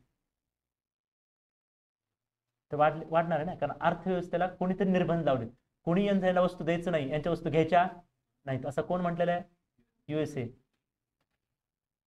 असं होतं ते, इकडे. तर हे सगळं झालं, परिस्थिती इकॉनॉमी डाऊन आहे, बरोबर, इकॉनॉमी डाऊन आहे. 71ला आपण बांगलादेश सोबत युद्धामध्ये उतरलो, त्यामुळे सैनिकी खर्च वाढलेला आहे, बरोबर आहे. आपण युएसएसआर सोबत मैत्री केलेली आहे, त्यामुळे युएसए नाराज झालेला आहे. मग एकंदरीत तुम्हाला सगळं कसं वाटायला लागलं ही परिस्थिती, सोप्या साध्या भाषेमध्ये, खराब का चांगली, खराब झाली. ओके, असं करत असताना मग तुम्हाला असं वाटत नाही का युएसएची साथ आहे, युएसएसआरला फक्त एवढंच सांगितले, काय सांगितले की जेव्हा आम्हाला आमच्यावर कोणी अटॅक करत त्यावेळेस तू ये, याच्या व्यतिरिक्त काही आहे का युएसएसआरचं, काही नाही. युएसए कडून सँक्शन्स आहेत, युरोपियन युनियन कडून सँक्शन्स आहेत, आणि तुम्हाला माहितच आहे काल आपण पंडित नेहरूच्या पॉलिसीमध्ये बघितलं मागे, आपले चायना सोबत संबंध खराब झालेले होते. मग चायना सोबत खराब, मोठ्या मोठ्या महाशक्ती सोबत खराब, व्यापार खर्च, डोमेस्टिक पॉलिसीमध्ये पाऊस पडलेला नाही, हे सगळं चालू आहे. मग मला सांगा, युएसए तर धमकीच दिली होती की आता भारताचं आपण बघून घेणार आहे. असं असताना मग सिक्युरिटी वाढेल का इनसिक्युरिटी वाढेल, इनसिक्युरिटी वाढली, परिणामी इनसिक्युरिटी वाढवली, आणि त्याच्यामुळे एकदम भीती वाटली भारताला. आणि त्याच काळामध्ये पाकिस्तानला न्यूक्लिअर बॉम्ब आम्ही देऊ असं अमेरिकेनं सांगितलं होतं भारताला. हा, मग मला सांगा काय अवस्था होईल. आणि यांची आता लक्षात घ्या, हे सगळी अवस्था अशी आहे. आणि या मॅडमचा स्वभाव तुम्हाला माहित आहे, संघर्ष का सहकार्य? संघर्ष. वास्तववादी एक आदर्शवादी आहेत? वास्तववादी आहेत. मग ह्या म्हणतील का आता आपली शक्ती वाढवणं गरजेचं आहे. शक्ती वाढवण्यासाठी पहिला महाबॉम्ब फोडला. न्यूक्लिअर. पोखरण मध्ये काय केलं? अणुबॉम्ब फोडला. 1974 राजस्थानमध्ये पोखरण मध्ये त्याने काय केला है ना, nuclear testing, nuclear bomb testing. अणुबॉम्बची पहिली चाचणी केली 1974 कुठं? राजस्थानमध्ये पोखरणला. आणि एक सांकेतिक नाव आहे जे काय असेल ते, आणि बुद्ध हसला. आणि बुद्ध हसला हे एक सांकेतिक नाव त्याला दिलं होतं त्यांनी. पण ऍक्च्युअली काय केलं त्यांनी? न्यूक्लिअर टेस्टिंग केली. सर न्यूक्लिअर टेस्टिंग समजतं का? थोडक्यात आत्ताच्या काळापुरतं आपल्याला ते जायचं नाही त्यावेळी. न्यूक्लिअर टेस्टिंग म्हणजे थोडक्यात न्यूक्लिअरचा एक बॉम्ब असतो ते टेस्टिंग केली. त्याच्यात पुन्हा जर सायन्स स्ट्रीक मध्ये करत असताना अंडरग्राऊंड केली का, ह्याच्यावर केली का, हवेत केली, ते सगळ्या गोष्टी आहेत टेस्टिंग. आता न्यूक्लिअर बॉम्ब फोडल्यानंतर तुम्हाला समजतं ना, न्यूक्लिअर बॉम्ब फोडणं म्हणजे काही सोपी गोष्ट आहे का? नाही. न्यूक्लिअर बॉम्ब फोडणं या काळामध्ये जगात मान्यता नव्हती. काही लोकांनी ऑलरेडी फोडले होते आणि त्यांनीच सांगितलं इथून पुढे कोणी फोडायचं नाही. काही असतात काय असे समाजाचे लोक, आपण सगळं करायचं दुसऱ्याला म्हणायचं आजपासून बंद. तसे तिथेही असतात. सगळ्यांनी फोडलं. अमेरिकेने लावलं होतं इथून पुढे कुणीही न्यूक्लिअर बॉम्ब फोडायचं नाही. हे प्रत्येक अमेरिका का म्हणते याचं कारण तुम्हाला माहिती आहे की पॉवरफुल आहे, सॉरी सुपर पॉवर आहे है ना. नॉर्मल पॉवर नाही, मेजर पॉवर नाही, तर सुपर पॉवर. सुपर पॉवरचा याचा एक अर्थ असा आय मध्ये आहे, सुपर पॉवर म्हणजे पूर्ण जगाला जिंकू शकणारा, पूर्ण जगाला हवेत तेव्हा गिळंकृत करू शकण्याची शक्ती असणारा, एक्सेप्ट यूएसएसआर, एवढी पॉवर होती. त्यामुळे त्यानं विचार करा, अशी हालत आहे, अशी हालत आहे देशाची, पैसा नाही, जीडीपी डाऊन आहे, पॉवर्टी आहे, डिफेन्स मध्ये प्रचंड खर्च झालाय. गरज नसताना बांगलादेशच्या युद्धामध्ये आपण गेलोय. यूएसएसआरने सांगितले न्यूक्लिअर बॉम्ब फोडायचा नाही. म्हणून इंदिरा गांधीला म्हणतात काही लोक दुर्गा. काय म्हटलंय काही पॉलिटिशियन तेव्हा म्हटले ही कोण आहे? दुर्गा आहे. एवढी प्रचंड एक बाई असून एवढी हिंमत करू शकते. ते म्हणजे आम्ही बॉम्ब फोडणारच. आणि फोडला. कुठं फोडला? राजस्थानमध्ये, पोखरणमध्ये. आता ये मग याला आदर्शवादी म्हणावं का वास्तववादी म्हणावं? सर वास्तववादी. बॉम्ब फोडला. एवढ्यावरच थांबले नाहीत, बॉम्ब इकडे फोडला आणि लगेच काही म्हणा 1975 एवढे अग्रेसिव्ह नेचर होतं की सिक्कीमचा पार्ट आपल्याला घेतला. सिक्कीम अगोदर भारताचा भाग सुरुवातीच्या काळात नव्हता. सिक्कीमला 75 भारताचा भाग बनवून घेतलं. सिक्कीम मान्य केलं. हे न्यूक्लिअर टेस्टिंग केली. सिक्कीमचे जे काही राजे महाराजे होते ते म्हणले ठीक आहे. 75 सिक्कीम भारताचा भाग बनला.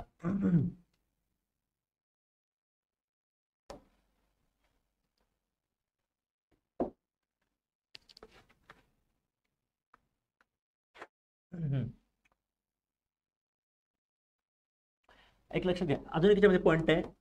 याच काळामध्ये भारत यांच्या फॉरेन पॉलिसीमुळे रिजनल पॉवर बनला, प्रादेशिक सत्ता. हे सगळे कीवर्ड मी झालं तर सांगतो, सगळे कीवर्ड्स आहेत बघा. एक मी कीवर्ड सांगितला रिअलिस्ट, दुसरा आहे प्रादेशिक एमर्जन्स ऍज अ रिजनल पॉवर, प्रादेशिक सत्तेचा उदय.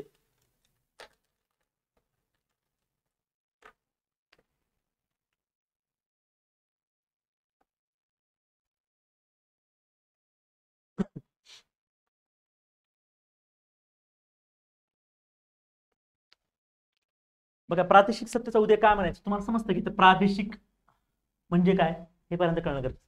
ओके बघा, सोशोलॉजीमध्ये प्रदेश या शब्दाची व्याख्या वेगळी आहे.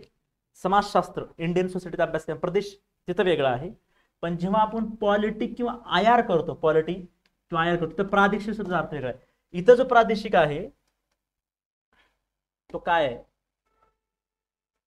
हे आताच सगळं क्लिअर करून घ्या, छोटे छोटे शब्द वगैरे परत परत आपण हे करणार नाही.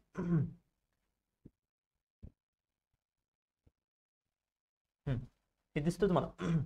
आता भारताची जी पोझिशन आहे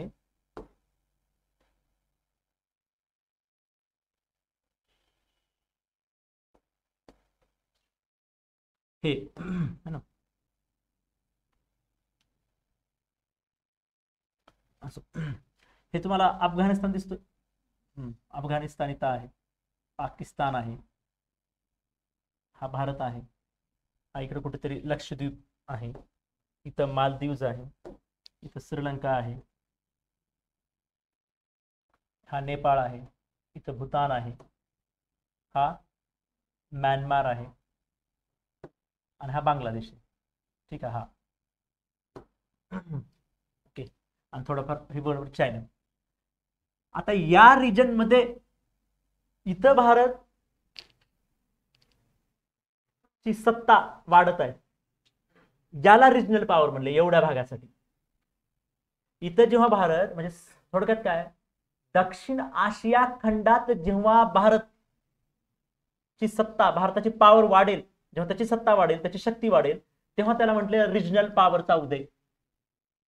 कसली पॉवर? Regional power. ही या रिजनल या शब्दाचा अर्थ आय मध्ये इथं एवढ्या पुरता आहे भारतासाठी. साऊथ एशियामध्ये उदयाला येणं. साऊथ एशियामध्ये सांगणं मी बिग ब्रदर आहे, बाकी सगळे लहान भाऊ आहेत. कसे आहे? हाच शब्द वापरलाय आय मध्ये, तर तोच वापरायचा बिग ब्रदर. म्हणून आम्ही उदयाला येऊ. हे छोटे छोटे राष्ट्र जे आहेत दक्षिण आशियामधले, कोणते कोणते? नेपाळ असेल, भूतान असेल, मालदीव असेल, म्यानमार असेल, बांगलादेश असेल, श्रीलंका असेल. ओके. हे सगळे राष्ट्र जे आहेत हे आमच्या आधिपत्याखाली, म्हणजे आमची या राष्ट्रांसाठी आमची शक्ती जास्त असेल, आम्ही यांना प्रभावित करू शकतो. लक्षात घ्या, कुठलंही राष्ट्र असं म्हणत नाही माझ्या आधिपत्याखाली आले म्हणजे ते माझंच करतील, असं नसतं. आयरमध्ये कुणी म्हणतं का की तुम्ही आमचं ऐकावं म्हणून? तुम्हाला ऐकावं लागतं. अमेरिका आज म्हणतो का की भारत आमचा ऐकतो म्हणून? नाही, तुम्हाला ऐकावं लागतं. तसं काही गोष्टी अंडरस्टँडेबल असतात. असं कोणी म्हणत नाही की नाही तुम्ही आमचंच ऐका, तसं कसं ऐकतं? कोणी नाही ऐकत. परिस्थिती तशी आणायची की ऐकावं लागतं. तुमची बघा ना परिस्थिती कशी आहे, तुम्हाला काही गोष्टी करायच्या नसतात पण करावं लागतं. इच्छा नाही, काही लोकांची इच्छा नसते, करावं लागतं. काहीतरी स्वप्न दाखवलेलं असतं कोणाला तरी. कळतंय का? तुम्हाला बरोबर ज्या गोष्टी कळायच्या नाही त्या गोष्टी लवकर कळतात, म्हणून हे मला सांगावं लागतं. बरोबर आहे सर? कळते ना? नसेल कळत तरी आपलं शब्दापुरतं लक्षात ठेवायचं. जसं वय आणि अनुभवाच्या गोष्टी. ओके. तर इथं आल्यानंतर रिजनल पॉवर म्हणायचं. बरोबर आहे? मग आता इथं आपलं उदयाला कधी आले तर लक्षात ठेवा, ही सुरुवात झाली इंदिरा गांधींच्या काळामध्ये.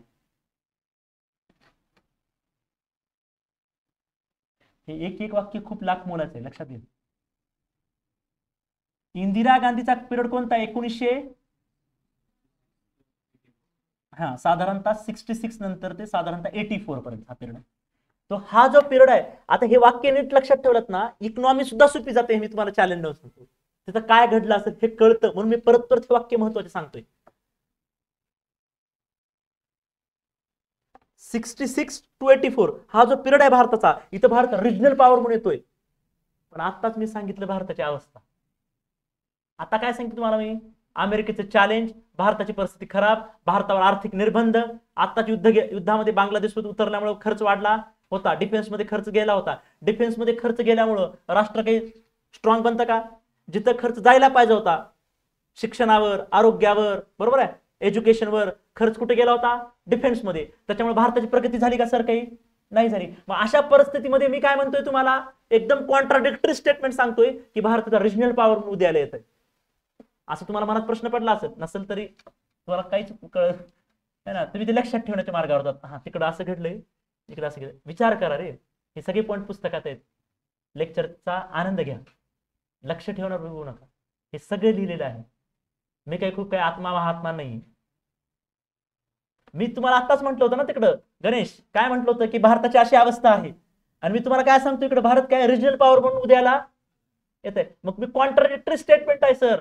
तर सांगा, नाही तर फासावर चढवतो. लवकर सांगा कारण असं काय बोलताय, आम्हाला मूर्खात काय काढताय?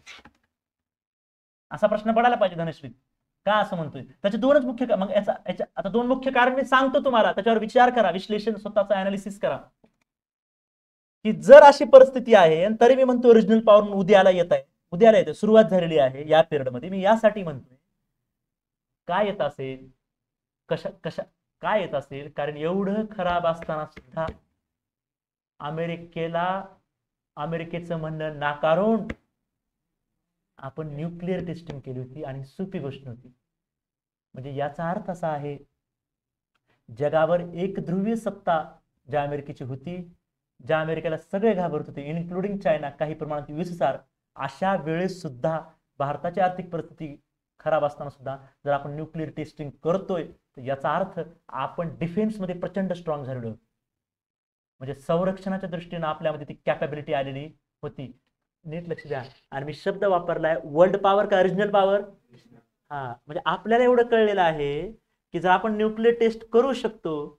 अमेरिका जेव्हा युद्धाला येत होता, एअरफोर्स घेऊन आले, एअरक्राफ्ट घेऊन आले होते, त्यांना रिटर्न पाठवू शकतो. बांगलादेशला स्वातंत्र्य मिळवून देऊ शकतो. आणि एवढे जाती पंथाचा देश चालू शकतो, एवढं सगळं करू शकतो.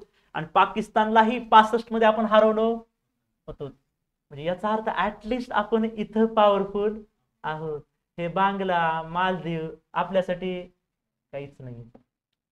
म्हणून असं विचारवंताने म्हटले की भारताने जेव्हा न्यूक्लिअर टेस्टिंग केली आणि बांगलादेशला, दुसऱ्या राष्ट्राला स्वातंत्र्य मिळवून देण्याची क्षमता, जो भारत 3.5 वर्ष स्वतःच्या स्वातंत्र्यासाठी लढत होता.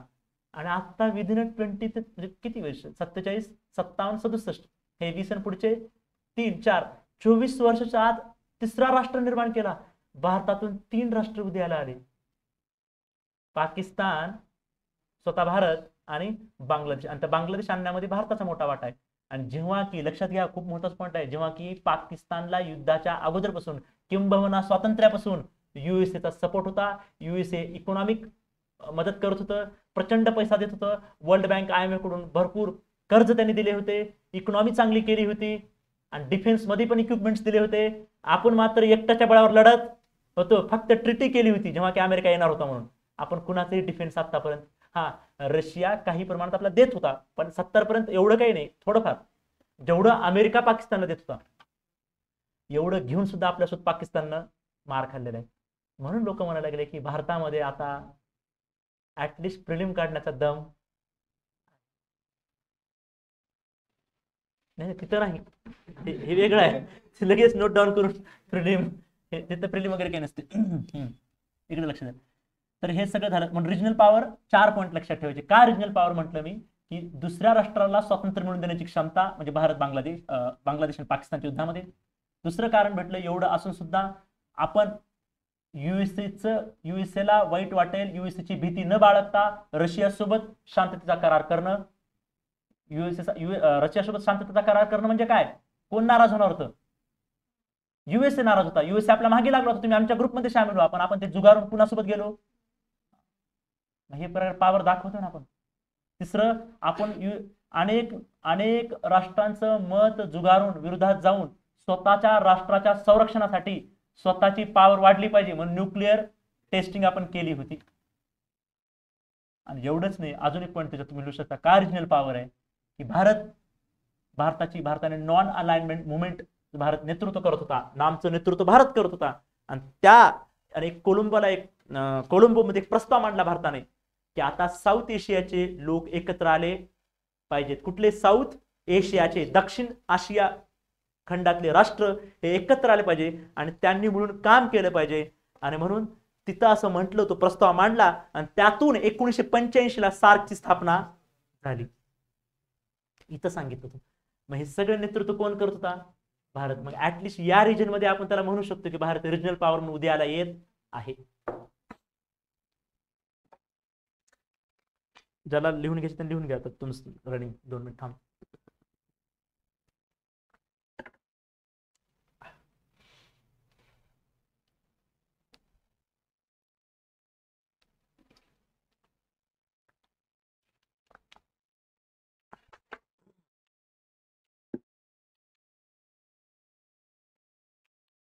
हा,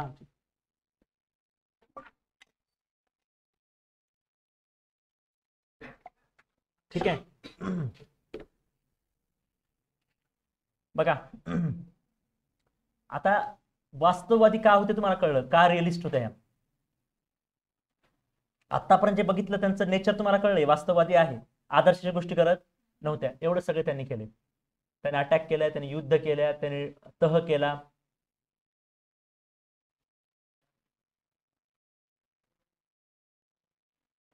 हा झाला एकतर्फी विचार. याचा अर्थ त्या आदर्शवादी होत्या का नव्हत्या का? तर होत्या. काही प्रमाणामध्ये आदर्शवादी धोरण सुद्धा त्यांनी स्वीकारलेलं आहे. बरेच लेखकाचं सांगतात की ह्या कम्प्लीट वास्तववादी धोरणवाली रिअलिस्ट विचारधाराच्या होत्या, असं नाही. मूळतः शब्द काय वापरतोय, मूळतः प्रामुख्याने त्या वास्तववादीच होत्या, पण काही प्रमाणात आदर्शाचे धोरण स्वीकारले होते. हे उत्तरामध्ये आलं पाहिजे मित्रांनो. तर का म्हणताय, कारण द्या मला. कारण दिल्याशिवाय त्या वाक्याला अर्थ पूर्ण होत नाही. कारण डिस्क्रिप्टिव्ह मध्ये हेच तर आहे की जे वाक्य लिहितो आपण, जे वाक्य आपण लिहितो ते वाक्य का लिहिलं हे ते सांगितलं पाहिजे. प्रत्येक शब्दाला वजन असलं, हवेत बोलायचं ते बाहेर बोलायचं चहा पिताना.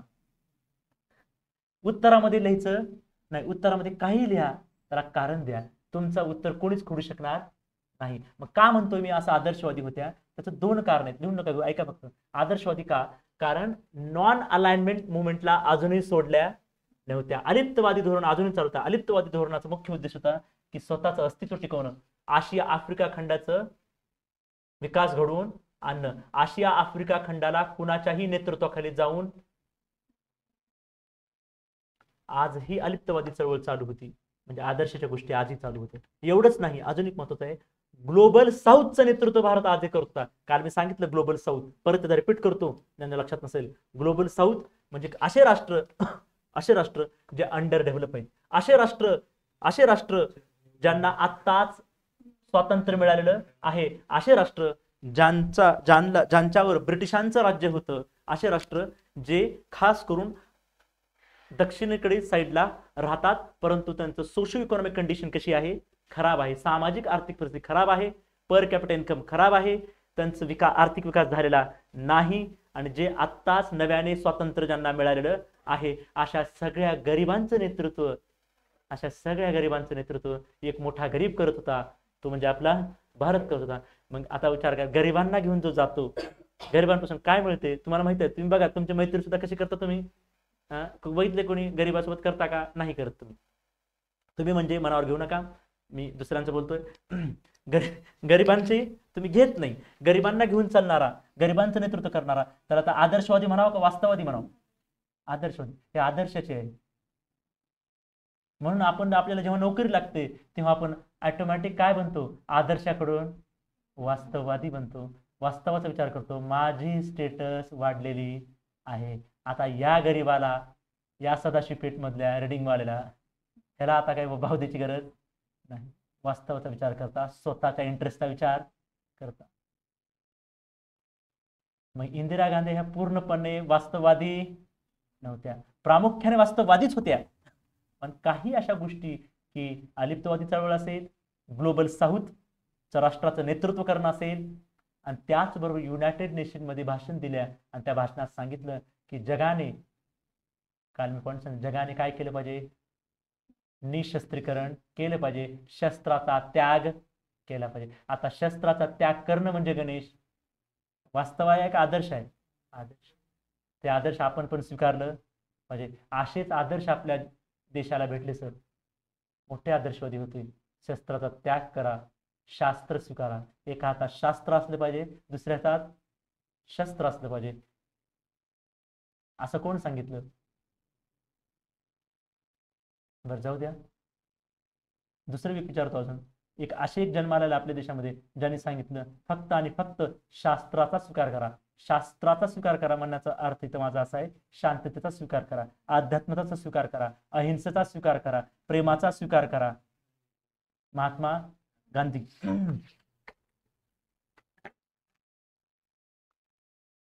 ठीक आहे, फक्त इंदिरा गांधी असं लिहून एक शब्द लिहून घ्या. फक्त मी एक महत्वाचा शब्द सांगतो, काय लिहायचं त्यांच्या, इंदिरा गांधी ब्रॅकेटमध्ये कीवर्ड्स फक्त ज्या लिहा.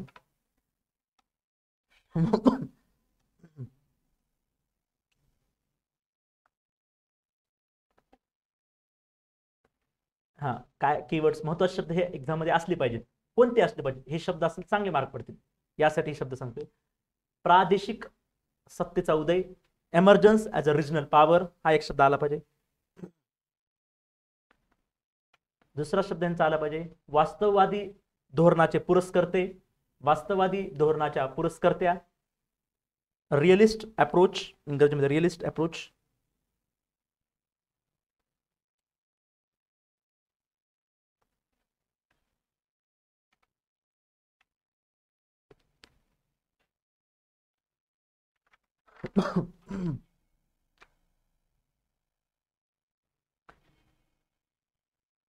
सार्वभौमत्वचे सार्वभौमत्वते सार्वभौमत्व सार्वभौमत्वचे बळकटीकरण सार्वभौमत्वाचे बळकटीकरण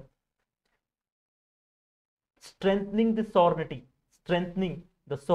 इंग्रजीमध्ये स्ट्रेंथनिंग द सॉर्निटी.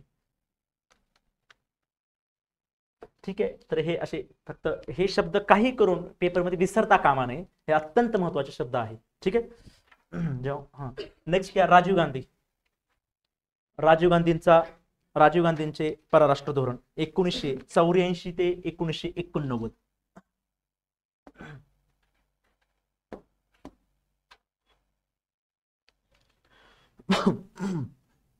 तीन शब्द लिहून घ्या पुढे आताच.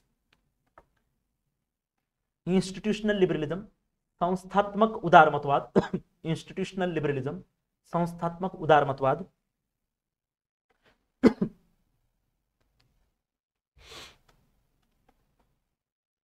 फंक्शनल थेरी, कार्यात्मक सिद्धांत. फंक्शनल थेरी, कार्यात्मक सिद्धांत. तिसरा शब्द लिहा तांत्रिक मुत्सद्दीपणा. तांत्रिक मुत्सद्दीपणा, टेक्नॉलॉजिकल डिप्लोमॅसी. टेक्नॉलॉजिकल डिप्लोमॅसी.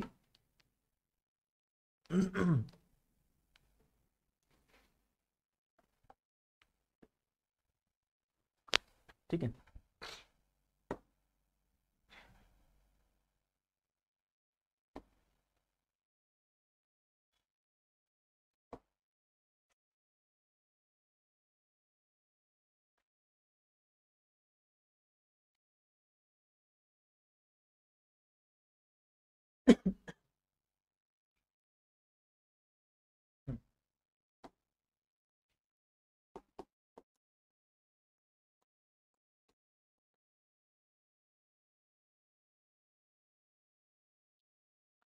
बघा राजीव गांधीचा पिरियड कोणता आहे? 1980 84 टू ठीक आहे, म्हणजे 5 वर्षाचा पिरियड आहे जवळपास. ठीक आहे. आता परिस्थिती बघा काय होती आणि काय केलं असेल. परिस्थिती काय आहे? युएसए सोबत रिलेशन खराब झालेले. परिस्थिती काय आहे? आता फक्त परिस्थिती बघा आणि त्यानुसार पॉलिसी काय ठरली असेल हे तुम्ही भाकीत करू शकता. त्याच्यामुळे डायरेक्ट युएसए सोबत परिस्थिती कशी आहे? खराब आहे. कशामुळे खराब झाली होती यशराज? हा ठीक आहे. एक कुणाच्या काळामध्ये?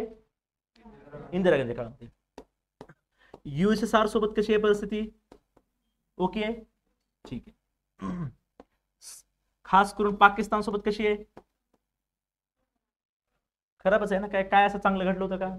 त्याच्या अगोदरच्या काळामध्ये युद्ध घडलं होतं. इंदिरा गांधीच्या काळामध्ये परत युद्ध घडलेलं आहे. मग कशी असणार? पाकिस्तान सेपरेट केले आपण, एक त्यांचा देश.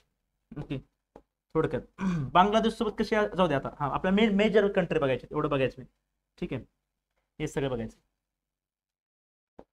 Main country China. चायना सोबत कशी आहे? खराबच. पहिला आपण नेहरूंचा बघितला, नंतर इंदिरा गांधी. नेहरूंच्या काळामध्ये त्यांनी प्रयत्न केला होता चायना सोबत चांगला करायचा, पण नंतर काय झालं? दलाई लामाला आपण भारतामध्ये प्रवेश दिला आणि संबंध खराब सुरुवात झाली आणि ते कंटिन्यू चालूच आहेत. कारण या 1971 मध्ये सुद्धा अप्रत्यक्षपणे चायनाचा पाकिस्तानला सपोर्ट होता आणि त्याच्यानंतर जे खराब होते त्यानंतर आपले बरेच संबंध, डिप्लोमॅटिक रिलेशन हे कसे सस्पेंडेड होते, बंद पडलेले होते, स्थगित झालेले होते. हे असं काहीतरी वातावरण आहे तुम्हाला सगळं. हे 4 मेजर आहेत आपल्या दृष्टिकोनातून सध्या. आता कुणाच्या तर सत्ता आले? राजीव गांधी यांच्यामध्ये. ओके कारण इंदिरा गांधी मृत्यू तुम्हाला माहित असेल सगळ्या स्टोरी. आता आले. आता आल्यानंतर यांनी काय केलं? ह्यांच्यासाठी एक महत्वाचा कीवर्ड्स मी ऑलरेडी आता लिहून दिला तुम्हाला. यांनी काय केलं? फंक्शनल थेअरीचा वापर केला. फंक्शनल थेअरी काय? फंक्शनल थेअरी पर्यंत लक्षात घ्या उगं है ना. फंक्शनल थेअरी काय सांगते? कार्यात्मक सिद्धांत. ते सांगते की तुम्ही बघा 2 राष्ट्राला जर समस्या असतील, नीट लक्ष द्या, 2 राष्ट्राच्या जर समस्या असतील, जनरली 2 राष्ट्राच्या समस्या कशा असतात? तुम्ही जगाचा इतिहास बघा. नॉर्थ कोरिया, साऊथ कोरिया, लक्ष तिकडे, इस्रायल पॅलेस्टाईन, अमेरिका, कोणतंही राष्ट्र असू द्या, भारत पाकिस्तान यांचं जर बघितलं ना, सर्वात महत्वाचा कन्सर्न काय असतो तर सिक्युरिटी, बॉर्डर इश्यू किंवा सिक्युरिटी. ही जगाचा इतिहास आहे, सगळीकडे तोच प्रॉब्लेम असतो, बॉर्डरवर प्रॉब्लेम असतो आणि त्यामुळे इनसिक्युरिटी क्रिएट झालेली असती. मग या बॉर्डर इश्यू यालाच पॉल सायन्सच्या भाषेमध्ये आपण म्हणतो पॉलिटिकल इश्यू.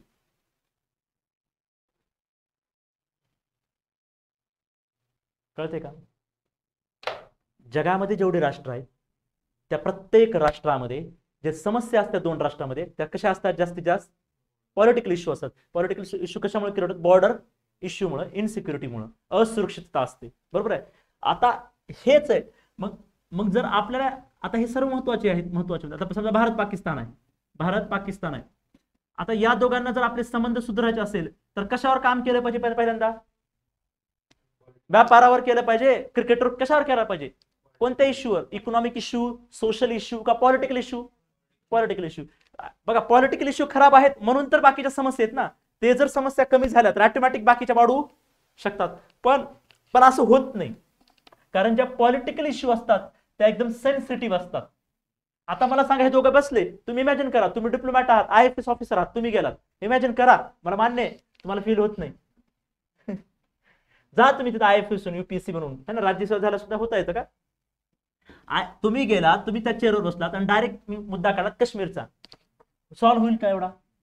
कारण मनामध्ये ऑलरेडी दोघांबद्दल इनसिक्युरिटी आहे, दोघांना एकमेकांना ट्रस्ट नाही, इनसिक्युरिटी आहे, अत्यंत सेन्सिटिव्ह मुद्दे आहेत. डायरेक्ट ते घ्यायचे तुम्ही, डायरेक्टच तुम्हाला कोणीतरी कळते का तुम्हाला? तुम्ही डायरेक्ट म्हणता का जाऊन? कळते का? बघा, ज्यांचा वयाचा प्रॉब्लेम आहे त्याला असे काही उदाहरण कळत नसतील तर त्याला लई खास वैयक्तिक भेटा समजून सांगतो. आता कळलं का? अरे बापरे, आता सर हे सांगतात, तुम्ही मॅच्युअर आहात असं समजून सांगते. तर तुम्ही डायरेक्ट करत काहीच नाही. तुम्ही काय करता? टप्प्याटप्प्यानं.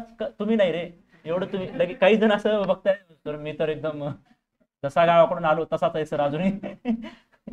ओके, एक स्टेप बाय स्टेप करता ना तुम्ही.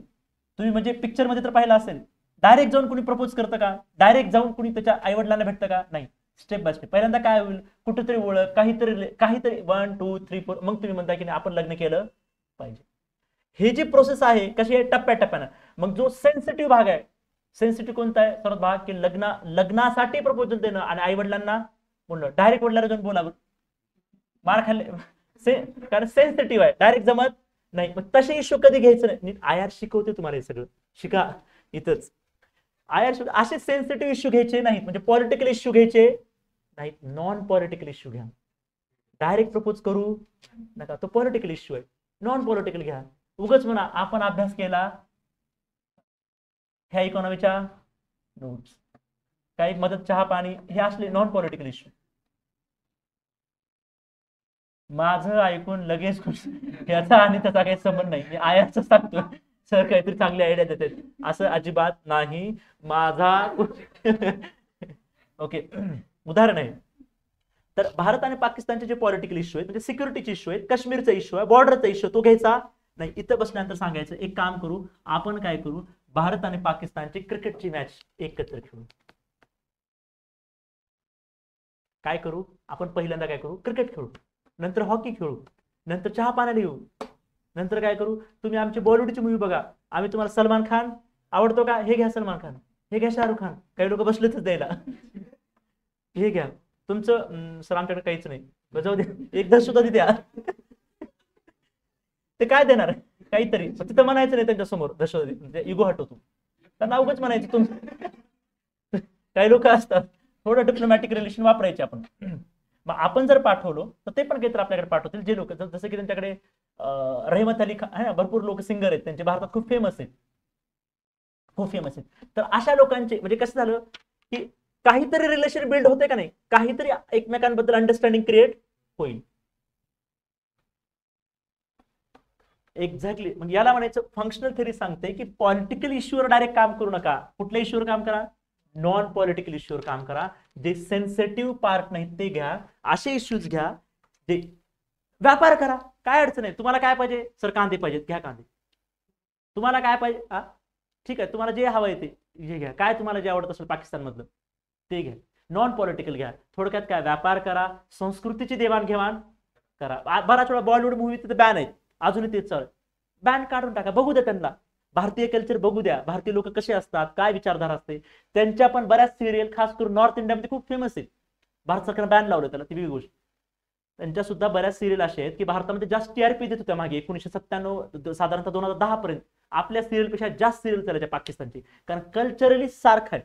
कल्चर नॉर्थ इंडिया आणि बऱ्यापैकी पाकिस्तान, जेवढं आपण नाही तेवढं ते पंजाबी हरियाणा लोकांसोबत एवढे पाकिस्तानचे लहेजा, बोलणं, त्यांचं खाणं पिणं कल्चरल बऱ्यापैकी सिमिलर आहे. जेवढा तमिळनाडूचा व्यक्ती हा पंजाबी लोकांना एक वाटत नाही, तेवढा पाकिस्तानी वाटतो, कारण कल्चरली सारखं आहे, संस्कृती सारखी आहे, बोलण्याची भाषा सारखी आहे. हिंदी उर्दू बऱ्यापैकी तिथे बोललं जातं. तमिळच्या लोकांना हिंदी कळत नाही, त्यामुळे साहजिक तेवढं एकत्रपणा येत नाही. मग जेव्हा मी काय म्हणतोय तुम्हाला कळतंय का, मी असं म्हणतोय की जर तुम्हाला दोन राष्ट्रामध्ये पॉलिटिकल इश्यू असे आहेत, असे इश्यू जे सॉल्व्ह होतच नाहीयेत, त्यामुळे तुम्ही बोलत नाही, मग तुम्ही असे मुद्दे घ्या ज्यामध्ये तुम्ही एकत्र येऊ शकता. भारत आणि पाकिस्तान एकत्र येऊ शकतं, कशामुळे? क्रिकेटमुळे एकत्र येऊ शकतं, कारण दोन्ही राष्ट्रांमध्ये क्रिकेट प्रचंड बघितला जाणारा खेळ आहे. तर तुम्ही क्रिकेट खेळा. दोन्ही राष्ट्रांमध्ये मूवी सेलिब्रिटीला खूप किंमत आहे. मी जसं उदाहरण घेतलं, सलमान असेल, शाहरुख खान असेल, अशा ऍक्टरला पाकिस्तानमध्ये खूप किंमत आहे. तर त्यांना पाठवा, त्यांना इथले ब्रँड अँबॅसेडर म्हणून तिकडे पाठवा, तिथं कार्यक्रम घेऊ द्या, तिथे एकमेकांचे विचार होऊ द्या.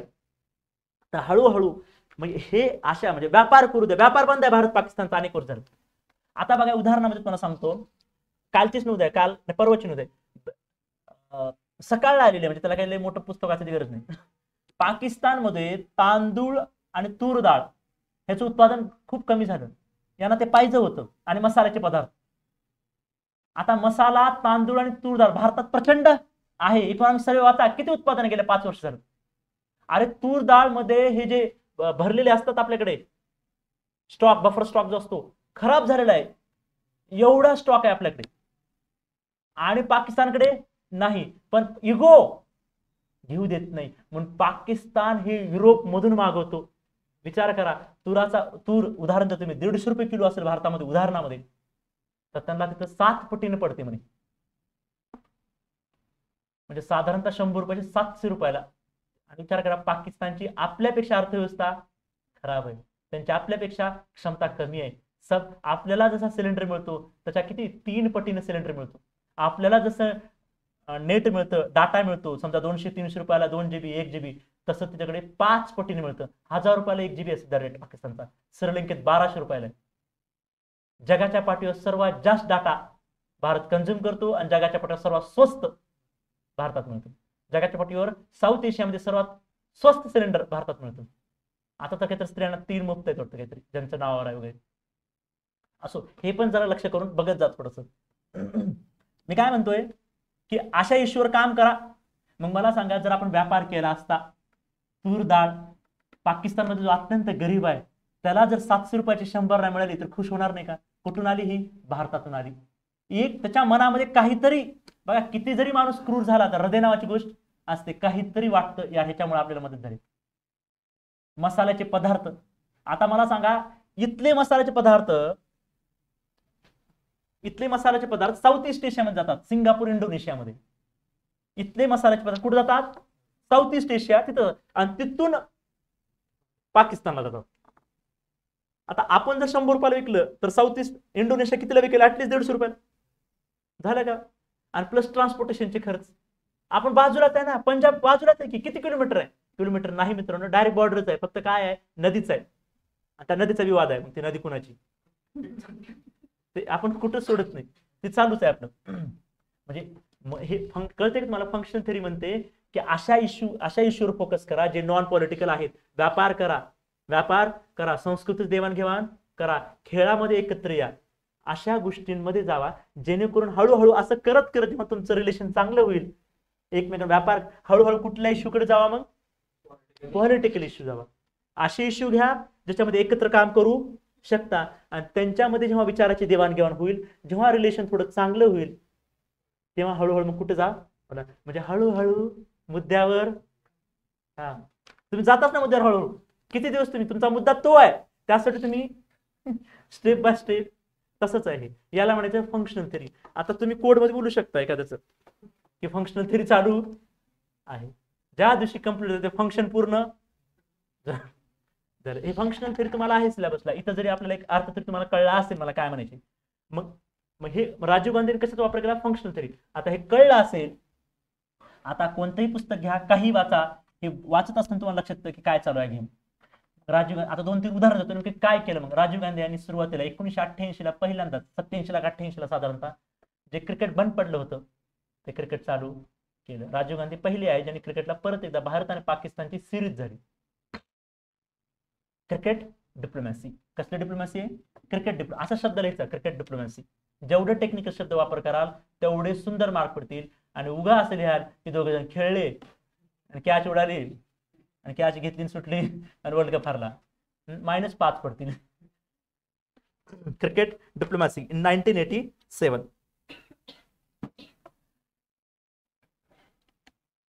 अजून काय केलं सर फंक्शनल सारखं, दुसरं एक केलं, डायरेक्ट चायनाला भेट दिली. चायना सोबत रिलेशन खराब होते बघा, पाकिस्तान सोबत खराब होते, ते चालू झाले. आता कोणासोबत खराब आहेत अजून, चायना सोबत. आता चायना सोबत ही फंक्शनल थिअरीचा वापर केला आणि चायनाला डायरेक्ट 1988 ला व्हिजिट केली, भेट दिली चायनाला डायरेक्ट. त्यांना अपेक्षा नव्हती, डायरेक्ट गेली. सांगून जातात डायरेक्ट, म्हणजे डायरेक्ट घरात गेले असते काही लोक. कुठेही जायचं नाही, न सांगता कुणाच्या घरी जायचं नाही. हे IR मधून शिकायचं आपण सगळ्या गोष्टी. कुठे गेले, 1980 ला चायनाला गेले. आता चायनाला गेले, चायनाला विचार, आता थोडं इमॅजिन करा, चायनाचे रिलेशन खराब होते का वाईट होते आपले, वाईट नव्हते का, खराब होते ना. मी एकच शब्द वापरला, खराब होते का वाईट होते. तर खराब वाईट असे संबंध होते. कशामुळे झाले होते, कारण युद्ध झालं होतं. आणि त्याचबरोबर कुणाला जागा दिली होती आपण, दलाई लामाला, तेव्हापासून खराब होते.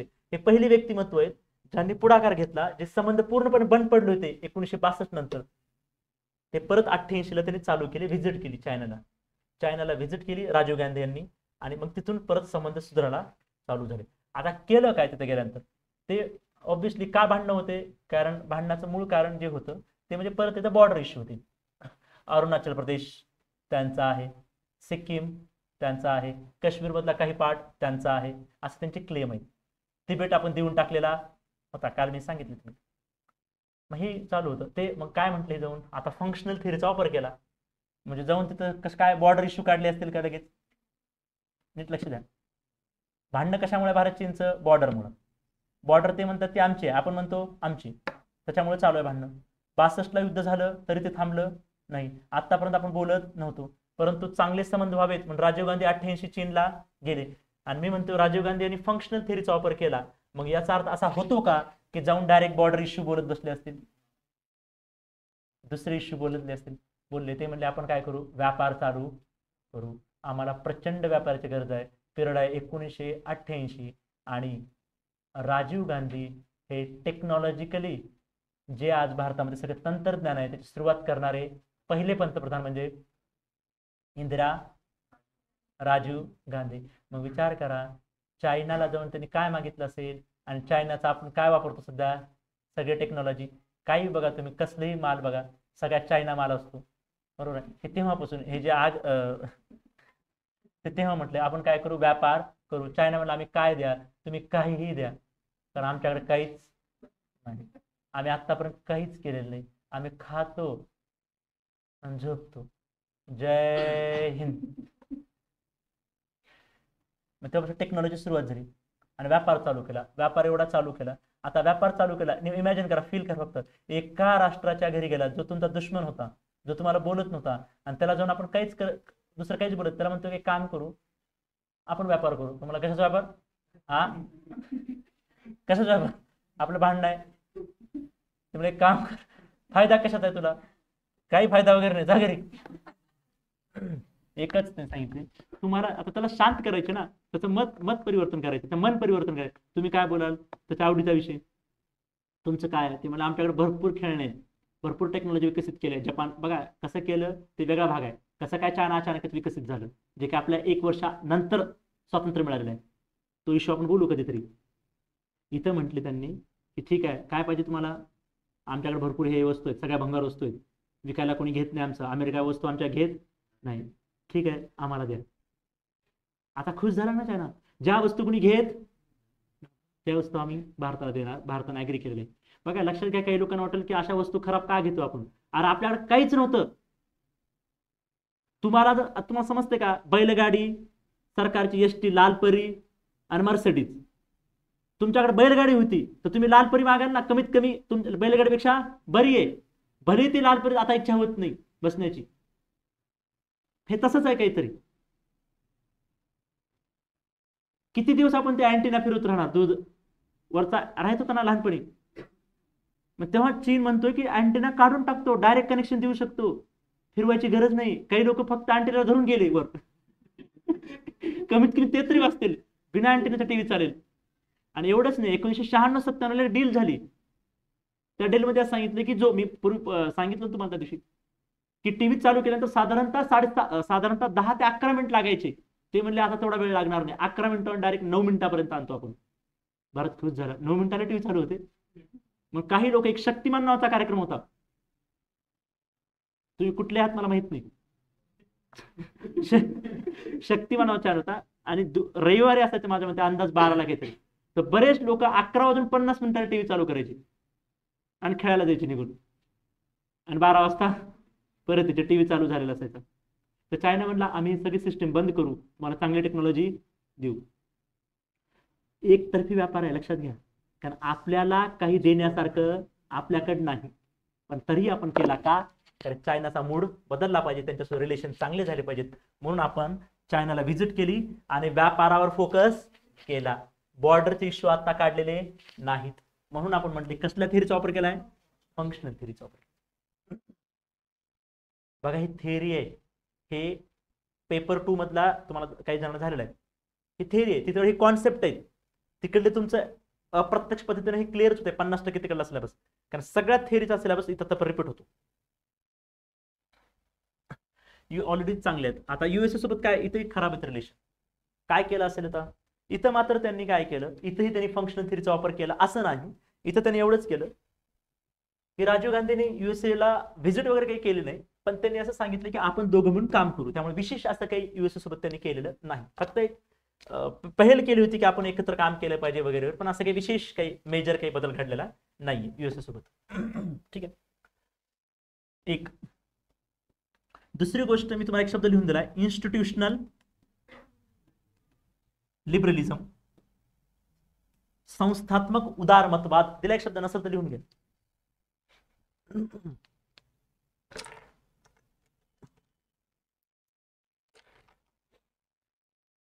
इन्स्टिट्यूशन, संस्थात्मक उदारमत. आता या शब्दाचा अर्थ फक्त थोडं 1-2 मिनिटात सांगतो, लक्षात येईल.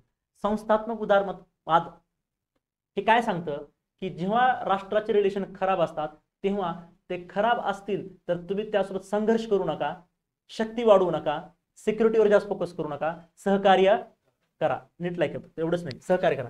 मग त्यांना विचारलं सहकार्य कसं करायचं, तर काय क्रिएट करा, इन्स्टिट्यूशन क्रिएट करा. सहकार्य वाढवायचे, हो वाढवायचे. कसं वाढवायचंय, तर इन्स्टिट्यूशन निर्माण करा. इंदिरा गांधीने असं काही म्हटलं का, सहकार्य वाढवा, एकत्र या, शांत बसा, असं काही बोलले नाही. ते म्हणजे डायरेक्ट काय होत नसेल ना, डायरेक्ट बॉम्ब फोडा, डायरेक्ट स्वतःची पॉवर वाढवा, न्यूक्लिअर टेस्टिंग करा. कुणी आपल्याला आग डोळा दाखवतात, आपण पण दाखवलं पाहिजे. हे तसा अप्रोच होता. पण मुलगा आहे हा राजीव गांधी, ते म्हणतात आपण काय करू, इन्स्टिट्यूशनल लिबरलिझम करू. म्हणजे काय, संस्थात्मक उदारमत्व दाखवू. म्हणजे कसला उदारमत्व दाखवू, की संस्थांवर भर देऊ. कसल्या संस्थांवर भर द्या, ज्या संस्था शांतता वाढवतील, ज्या संस्था एकत्रित आपल्याला आणतील, ज्या संस्था कोऑपरेशन करायला सांगतील, सहकार्य करायला सांगतील. यातून प्रश्न मिटू शकतो. रादर दॅन की डायरेक्ट न्यूक्लिअर टेस्ट करा, हल्ला करा, अटॅक करा, वॉर करा. आपण असं नको, आपण असं करूया. मग काय केलं सर, एवढं काय केलं, उदाहरण द्या. तर उदाहरण तुम्हाला काय भेटतील, तर इथं एक पहिलं उदाहरण आहे सर. कोणतं उदाहरण आहे, की IMF आणि वर्ल्ड बँक. तुम्हाला माहित असेल IMF आणि वर्ल्ड बँक. IMF आणि वर्ल्ड बँक या ज्या संस्था आहेत, या संस्थेवर USA, जापान आणि युरोपियन युनियन या संस्थेचं काय होतं, वर्चस्व होतं. आता हे काय होतं, कसं होतं, परत दुसरा एक टॉपिक आहे, ते आपण तिथं बघू. पण यांचं वर्चस्व होतं आणि हे वर्चस्व कमी. आता यांचं समजतं का, यांचं वर्चस्व होतं, याचा अर्थ एका राष्ट्राच्या, आणि हे युरोपियन युनियन असेल, जपान असेल, हे कुणाचे आहेत शेवटी, म्हणजे थोडक्यात युएसएचं वर्चस्व होतं. आता IMF जे आहे, उदाहरण IMF असेल या वर्ल्ड बँक असेल, ह्याचं जर मुख्य काम काय आहे, यांचं एकच मुख्य काम आहे, लोन देणे, बस, दॅट्स इट, नथिंग एल्स. संपली संस्था. तुम्ही जर ह्यांचे 11 फंक्शन बघितले वेबसाईटवर जाऊन, तसं जर बघितलं तर IMFच्या वेबसाईटवर जाऊन बघितलं 3 पेजेस आहेत आम्ही काय काय करतो, आणि सगळं वाचल्यानंतर एकच गोष्ट लक्षात येते, इकॉनॉमिक स्टॅबिलिटी क्रिएट करतात. ह्या दोघातला डिफरन्स आपला काही विषय नाहीये, पण मला सांगायचंय आतापर्यंत फक्त आपण एक समजण्यासाठी फक्त काय करू, वर्ल्ड बँक घेऊ, टेक्निकल. वर्ल्ड बँक जर बघितलं तुम्ही काय काम करते, वर्ल्ड बँक एकच काम करते, जागतिक बँक आहे. जागतिक बँक आहे तर मुख्य काम काय, लोन देते. लोन कुणाला देते, श्रीमंतांना का गरिबांना? साहजिकच आहे, गरिबांना. कुणाला देते, गरिबांना देते. हा, मी काल बोललो होतो का नाही बोललो, गरीब जे आहेत हे गरीब कुणाला म्हणावं हा प्रश्न पडतो ना, गरीब कुणाला म्हणावं? तुमच्या मते अंबानी काय आहेत, श्रीमंत आहेत. अडाणी काय आहेत, श्रीमंत आहेत. टाटा काय आहेत, श्रीमंत आहेत. पण टाटा, अडाणी हे त्यांच्या मते तुलनेने काय आहेत? अरे तुमच्यापेक्षा एखादी, तुम्ही ₹1,00,000 कमवता, दुसरा 2 लाख कमवणाराला, तर तुम्ही त्याला काय म्हणणार, हा श्रीमंत आहे. पण 2 लाखाला 4 लाख वाला काय म्हणणार, हा गरीब आहे. हे तुलनात्मक गेम असतो, कोण श्रीमंत कोण गरीब हे सांगता येत नाही, हे तुलनात्मक आहे. आपल्यावरून पुढचा आला की आपल्यासाठी तो श्रीमंत झाला, आणि त्याच्या पुढला जर तो त्याच्यासाठी गरीब झाला.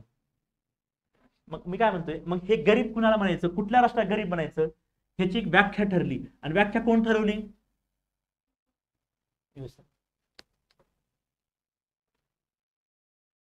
एक. आणि व्याख्या ठरवली आणि सांगितलं की एवढं एवढं उत्पादन असेल, त्या राष्ट्राची जीडीपी एवढी असेल, जीडीपी वरूनच कळतं ना, त्या राष्ट्राची जीडीपी एवढी असेल तर त्याला गरीब बनावा, याला लोन द्या. ठरलं, ठीक आहे, काय हरकत नाही. भारत मागायला गेला, तेव्हा सांगितलं भारताला देऊ. भारतानं सांगितलं क्लॉज आहे, एवढी जीडीपी असेल तर लोन मिळेल, हे तुम्ही ठरवलेलं आहे, आणि आमची जीडीपी तेवढी आहे, आम्हाला द्या. आम्ही काय तुमचं पाप केलंय, का माझ्यासोबत असं करत? तरी म्हणले आम्ही देणार नाही. अनेक वेळा भारताला लोन मिळालं, भारतच नाही, आफ्रिका आणि आशिया खंडातील अनेक राष्ट्रांना लोन मिळालं नाही. तेव्हा हे कळलं की पूर्णपणे अमेरिकेच्या म्हणण्यानुसार ही वर्ल्ड बँक काम करते. म्हणजे याचा अर्थ, आपला पॉइंट आहे, याचा अर्थ असा आहे की वर्ल्ड बँक, बघा, वर्ल्ड बँक ही डेमोक्रटाइज, म्हणजे वर्ल्ड बँकेचं लोकशाहीकरण झालेलं नाही. लोकशाहीकरण म्हणजे सर्वांचं अस्तित्व असलं पाहिजे, सर्वांचं मान्य केलं पाहिजे, सर्वांना हक्क मिळाला पाहिजे, म्हणजे लोकशाही. म्हणून वर्ल्ड बँकेचं लोकशाहीकरण झालं नव्हतं, IMFचंही झालं नव्हतं, ओके, खास करून. आणि याचं लोकशाहीकरण करावं, इथं सर्वांना न्याय मिळावा, सर्वांना हक्क दिले पाहिजे, सर्वांचं मत विचारात घेतलं पाहिजे, यासाठी म्हणजेच या इन्स्टिट्यूशनचं काय करायचं आहे, आपल्याला लोकशाहीकरण करायचं आहे, सर्वांचं ऐकलं पाहिजे. या इन्स्टिट्यूशनवर एकतर्फी सत्ता आहे, आता सगळ्यांची सत्ता आली पाहिजे, म्हणजे इन्स्टिट्यूशनचं बळकटीकरण केलं पाहिजे. असं कोण मत मांडलं पहिल्यांदा, राजीव गांधी यांनी. म्हणून इन्स्टिट्यूशनल लिबरलिझम, इन्स्टिट्यूशनवर फोकस करणार. इन्स्टिट्यूशनल लिबरलिझम म्हणजे इन्स्टिट्यूशनच्या माध्यमातून, संस्थेच्या माध्यमातून जगाचं कल्याण झालं पाहिजे, जगामध्ये शांतता आली पाहिजे. तर त्यासाठी IMF आणि वर्ल्ड बँकला, अशा इन्स्टिट्यूशनला त्यांनी सशक्त करण्याचं काम, लोकशाहीकरण करण्याचं काम, त्याला बळकट करण्याचं काम राजीव गांधी यांनी केलेलं आहे.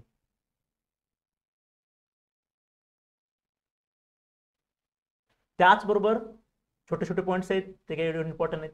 ग्लोबल आहे, ग्लोबल साऊथचं नेतृत्व सुद्धा यांनी केलेलं आहे.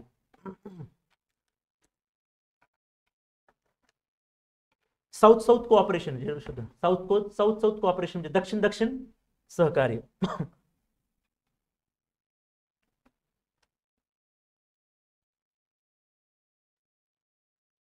अजून एक लिहून घ्या, एक पॉइंट लिहून घेतायच तर, 1988 action plan for the nuclear डिसआर्मामेंट, action plan for nuclear डिसआर्मामेंट, अण्वस्त्र निशस्त्रीकरणाची कृती योजना,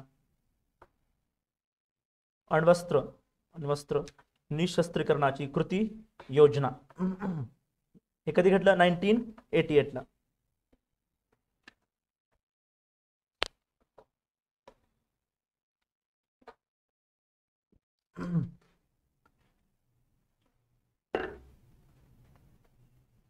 बघा आपण दोन मुद्दे पाहिले राजीव गांधीच्या पॉलिसीमध्ये.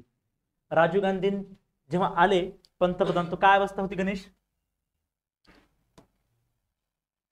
युएसए सोबत रिलेशन खराब होतं, पाकिस्तान सोबत रिलेशन खराब होतं, चायना सोबत रिलेशन खराब होतं. यांच्यासोबत रिलेशन चांगले करण्यासाठी आपण कशाचा वापर केला? फंक्शनल थेअरीचा, कार्यवादी सिद्धांताचा. बरोबर आहे. मग खास करून पाकिस्तान सोबत रिलेशन खराब करायचं होतं, आपण काय केलं? चांगले करायचं. काय केलं आपण? हॉकी डिप्लोमॅसीचा वापर कशाच केला सर? क्रिकेट डिप्लोमॅसीचा वापर केला. कधी केला? 1989 मध्ये, 7 मध्ये. चायना सोबत रिलेशन कसे होते? मुख्य काय प्रॉब्लेम होता?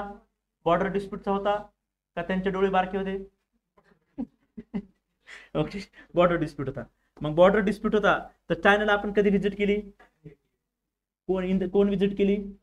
राजीव गांधी गेले आणि डायरेक्ट बॉर्डरचा इश्यू सॉल्व्ह करून व्यापार केले, व्यापारावर फोकस केला. ही कोणती थेरी सांगते? Functional theory. त्याच्यानंतर काय केलं आपण? चायनामध्ये परत युद्ध केलं का? नाही. व्यापार वाढवला, व्यापार सुरू पण झाला. आता फक्त सुरू झालेला आहे व्यापार, पण त्या व्यापाराचा फायदा कुणाला होतोय सध्या? आजही. तर ते इथूनच सुरू झाले, तेव्हापासूनच सवय लागली त्यांचं घ्यायचं.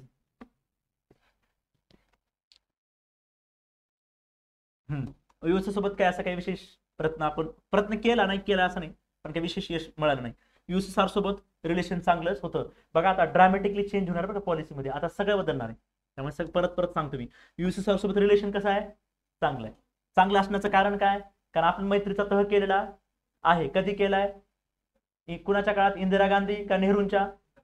1971 ला ट्रिटी ऑफ है ना, शांतता, मैत्री आणि सहकार्याची तह. कशासाठी केला होता? काय झालं होतं त्या काळात? युद्ध झालं होतं. कुणासोबत? बांगलादेश सोबत युद्ध झालं होतं का बांगलादेशसाठी युद्ध झालं होतं? ठीक.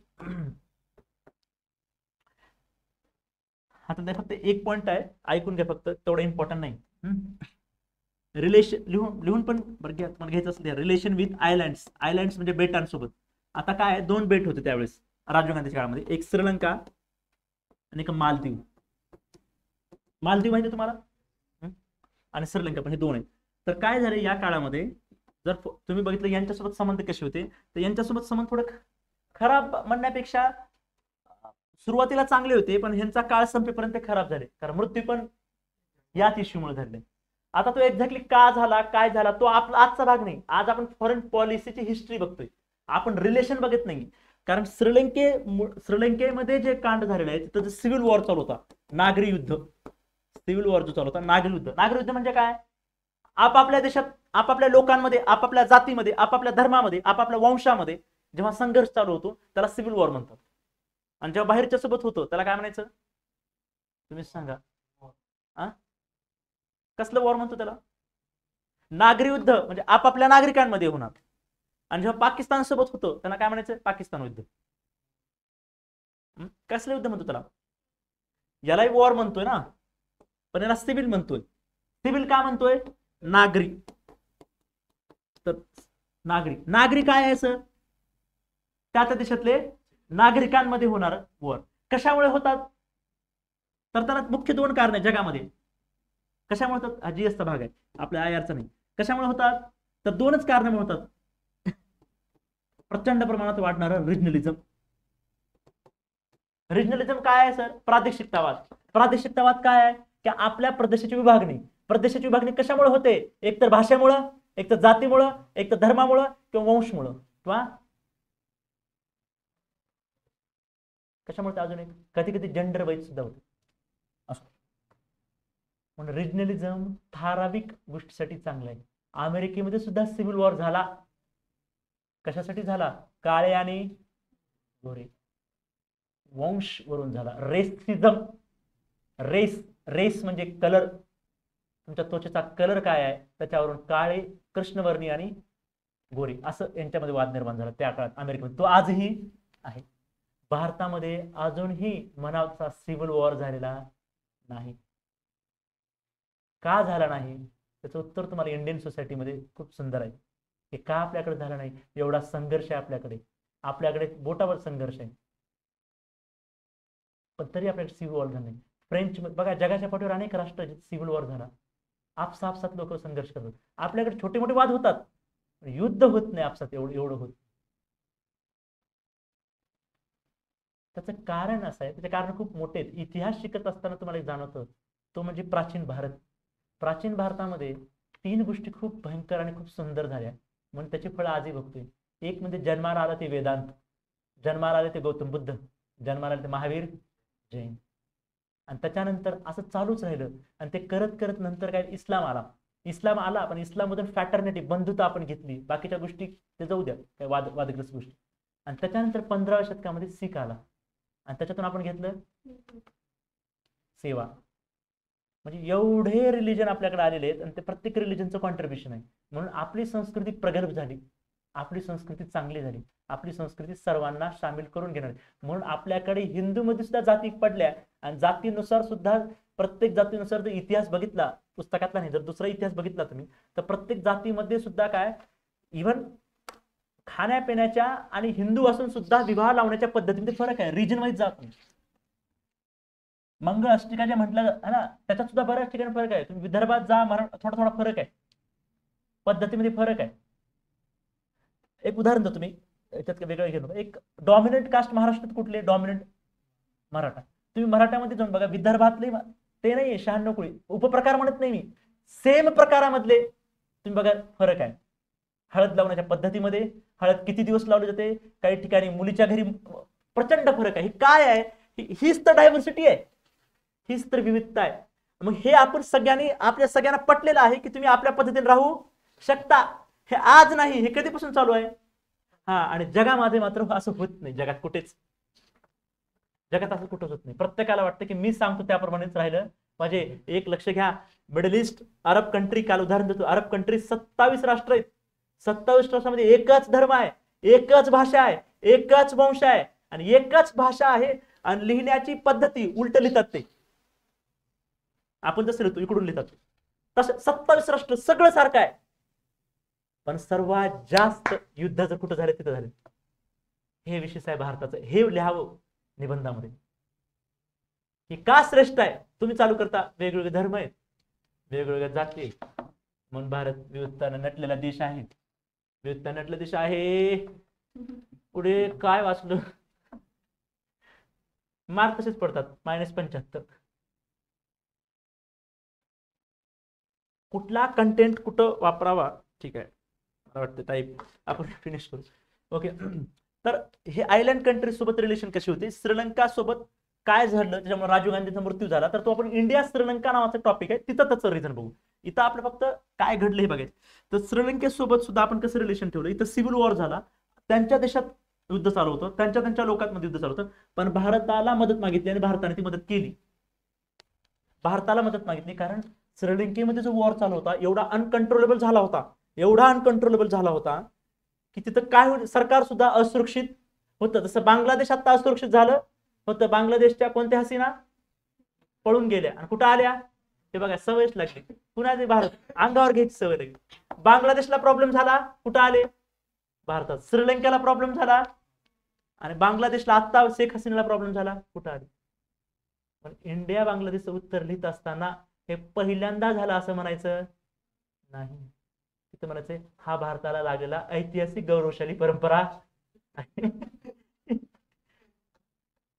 हे असं थोडं लिहिण्याची सुरुवात की याच्या अगोदरही भारताने अनेक राष्ट्रांना मदत केली अशा पद्धतीने. पण आता जी शेख हसीनाला जी मदत केली आहे ही वैयक्तिक आहे, देशाला मदत नाही. कारण शेख हसीनाच्या विरोधातच बांगलादेश होता सध्याचा. आपण फक्त कुठल्या कारणासाठी केलेत हा वेगळा विषयाचा भाग आहे, आपण एक सांगतो विषय निघालाय. फक्त यासाठी आपण त्यांना मदत केली आहे की उद्या चालून हे माहीत आहे की तिथे 2च पार्टी आहेत उद्याला आलेले. जरी आता मात्र शेख हसीना विरोधात असेल तर उद्या चालून शेख हसीनाच सत्तेमध्ये येण्याची पॉसिबिलिटी आहे.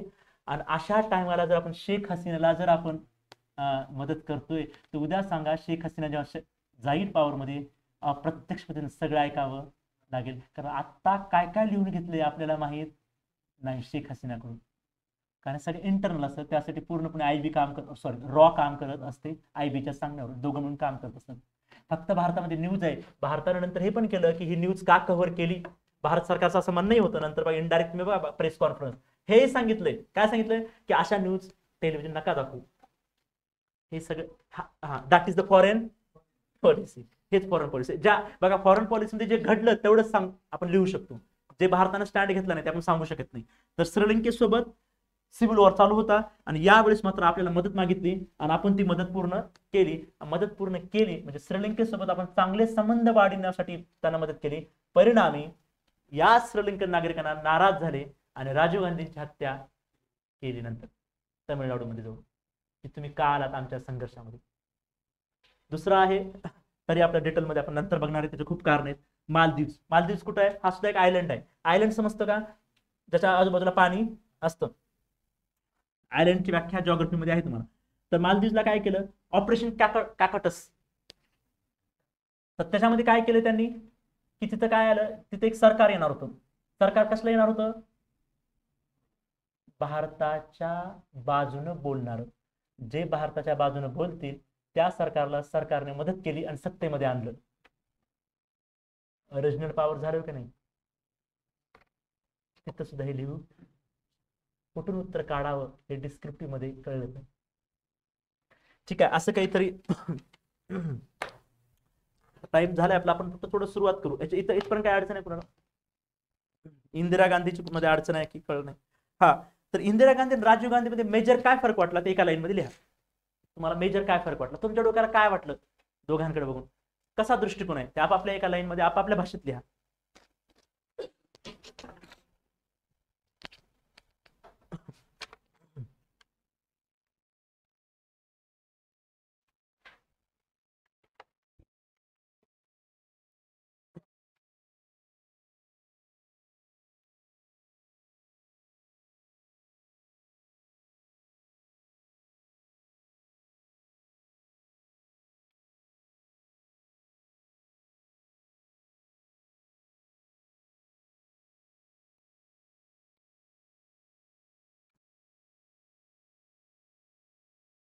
बघा उत्तर लिहित असताना एक अशी चूक होऊ शकते तुमची, म्हणजे तुम्ही बघा इथलं जे रिलेशन आहे युएसए सोबत, ओके, तसं लिहू नका की इथे जास्त फरक पडला नाही, मान्य आहे, पण प्रयत्न केला होता हे लिहायचं.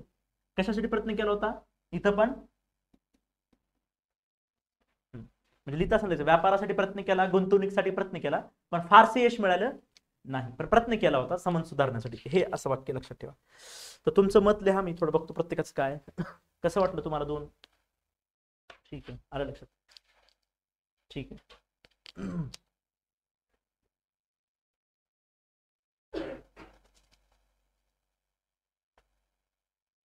ठीक ठीक ओके, ठीक ठीक आहे. बरोबर आहे ना. तुम्हाला काय वाटलं आता लिहित असताना, फक्त आता कसं लिहायचं, सरसकट असं आदर्शवादी होते किंवा असं नाही लिहिलं, काय लिहायचं, इंदिरा गांधीच्या तुलनेत राजीव गांधी हे थोडेसे आदर्शवादी होते तुलनेमध्ये. सरसकट पंडित नेहरूंना डायरेक्ट आदर्श म्हणू शकता, कारण त्यांचं कार्य तसं आहे. इथं मात्र आदर्शवादी आहेत, पण कुठल्याही विचारवंताने त्यांना डायरेक्ट आदर्श म्हटलं नाही. त्यामुळे आपल्याला स्कॉलर लोकांनी जे लिहिलं ते लिहिणं गरजेचं असतं. त्यामुळे शब्दाला वजन देणं गरजेचं असतं. अशा शब्दांना वजन दिलं की मार्क पडतात. काय करायचं, फक्त एवढंच लिहायचं की इंदिरा गांधीच्या तुलनेमध्ये बऱ्यापैकी प्रमाणामध्ये किंवा खूप प्रमाणामध्ये राजीव गांधी हे आदर्श तत्वावर चालणारे दिसले. पण आदर्शवादीपेक्षा हे शब्द काय लिहावा चांगला, आदर्शवादी आहेत, करेक्ट आहे, काही अडचण नाही, पण त्याच्यापेक्षा शब्द अजून काय लिहावा आदर्शवादी बरोबर, इन्स्टिट्यूशनल लिबरलिझम, संस्थात्मक उदारमतवादी. उदारमतवादी हे एक प्रकारे आदर्शवादीच असतं, पण स्पेसिफिकली आदर्शवाद मधला कुठला प्रकार, हा मोर करेक्ट, मोर करेक्ट, जेवढं करेक्ट तेवढं चांगलं. हे हळूहळू येईल, रोज फक्त तुम्ही ऐकत जा व्यवस्थित लेक्चर मध्ये, नक्की त्याचा फायदा. तसं लिहा. ठीक आहे, माझा टाइम झाला, आता लेक्चर आहे इथे, आपण थांबूया. कुणाला काही अडचण असेल तर विचार.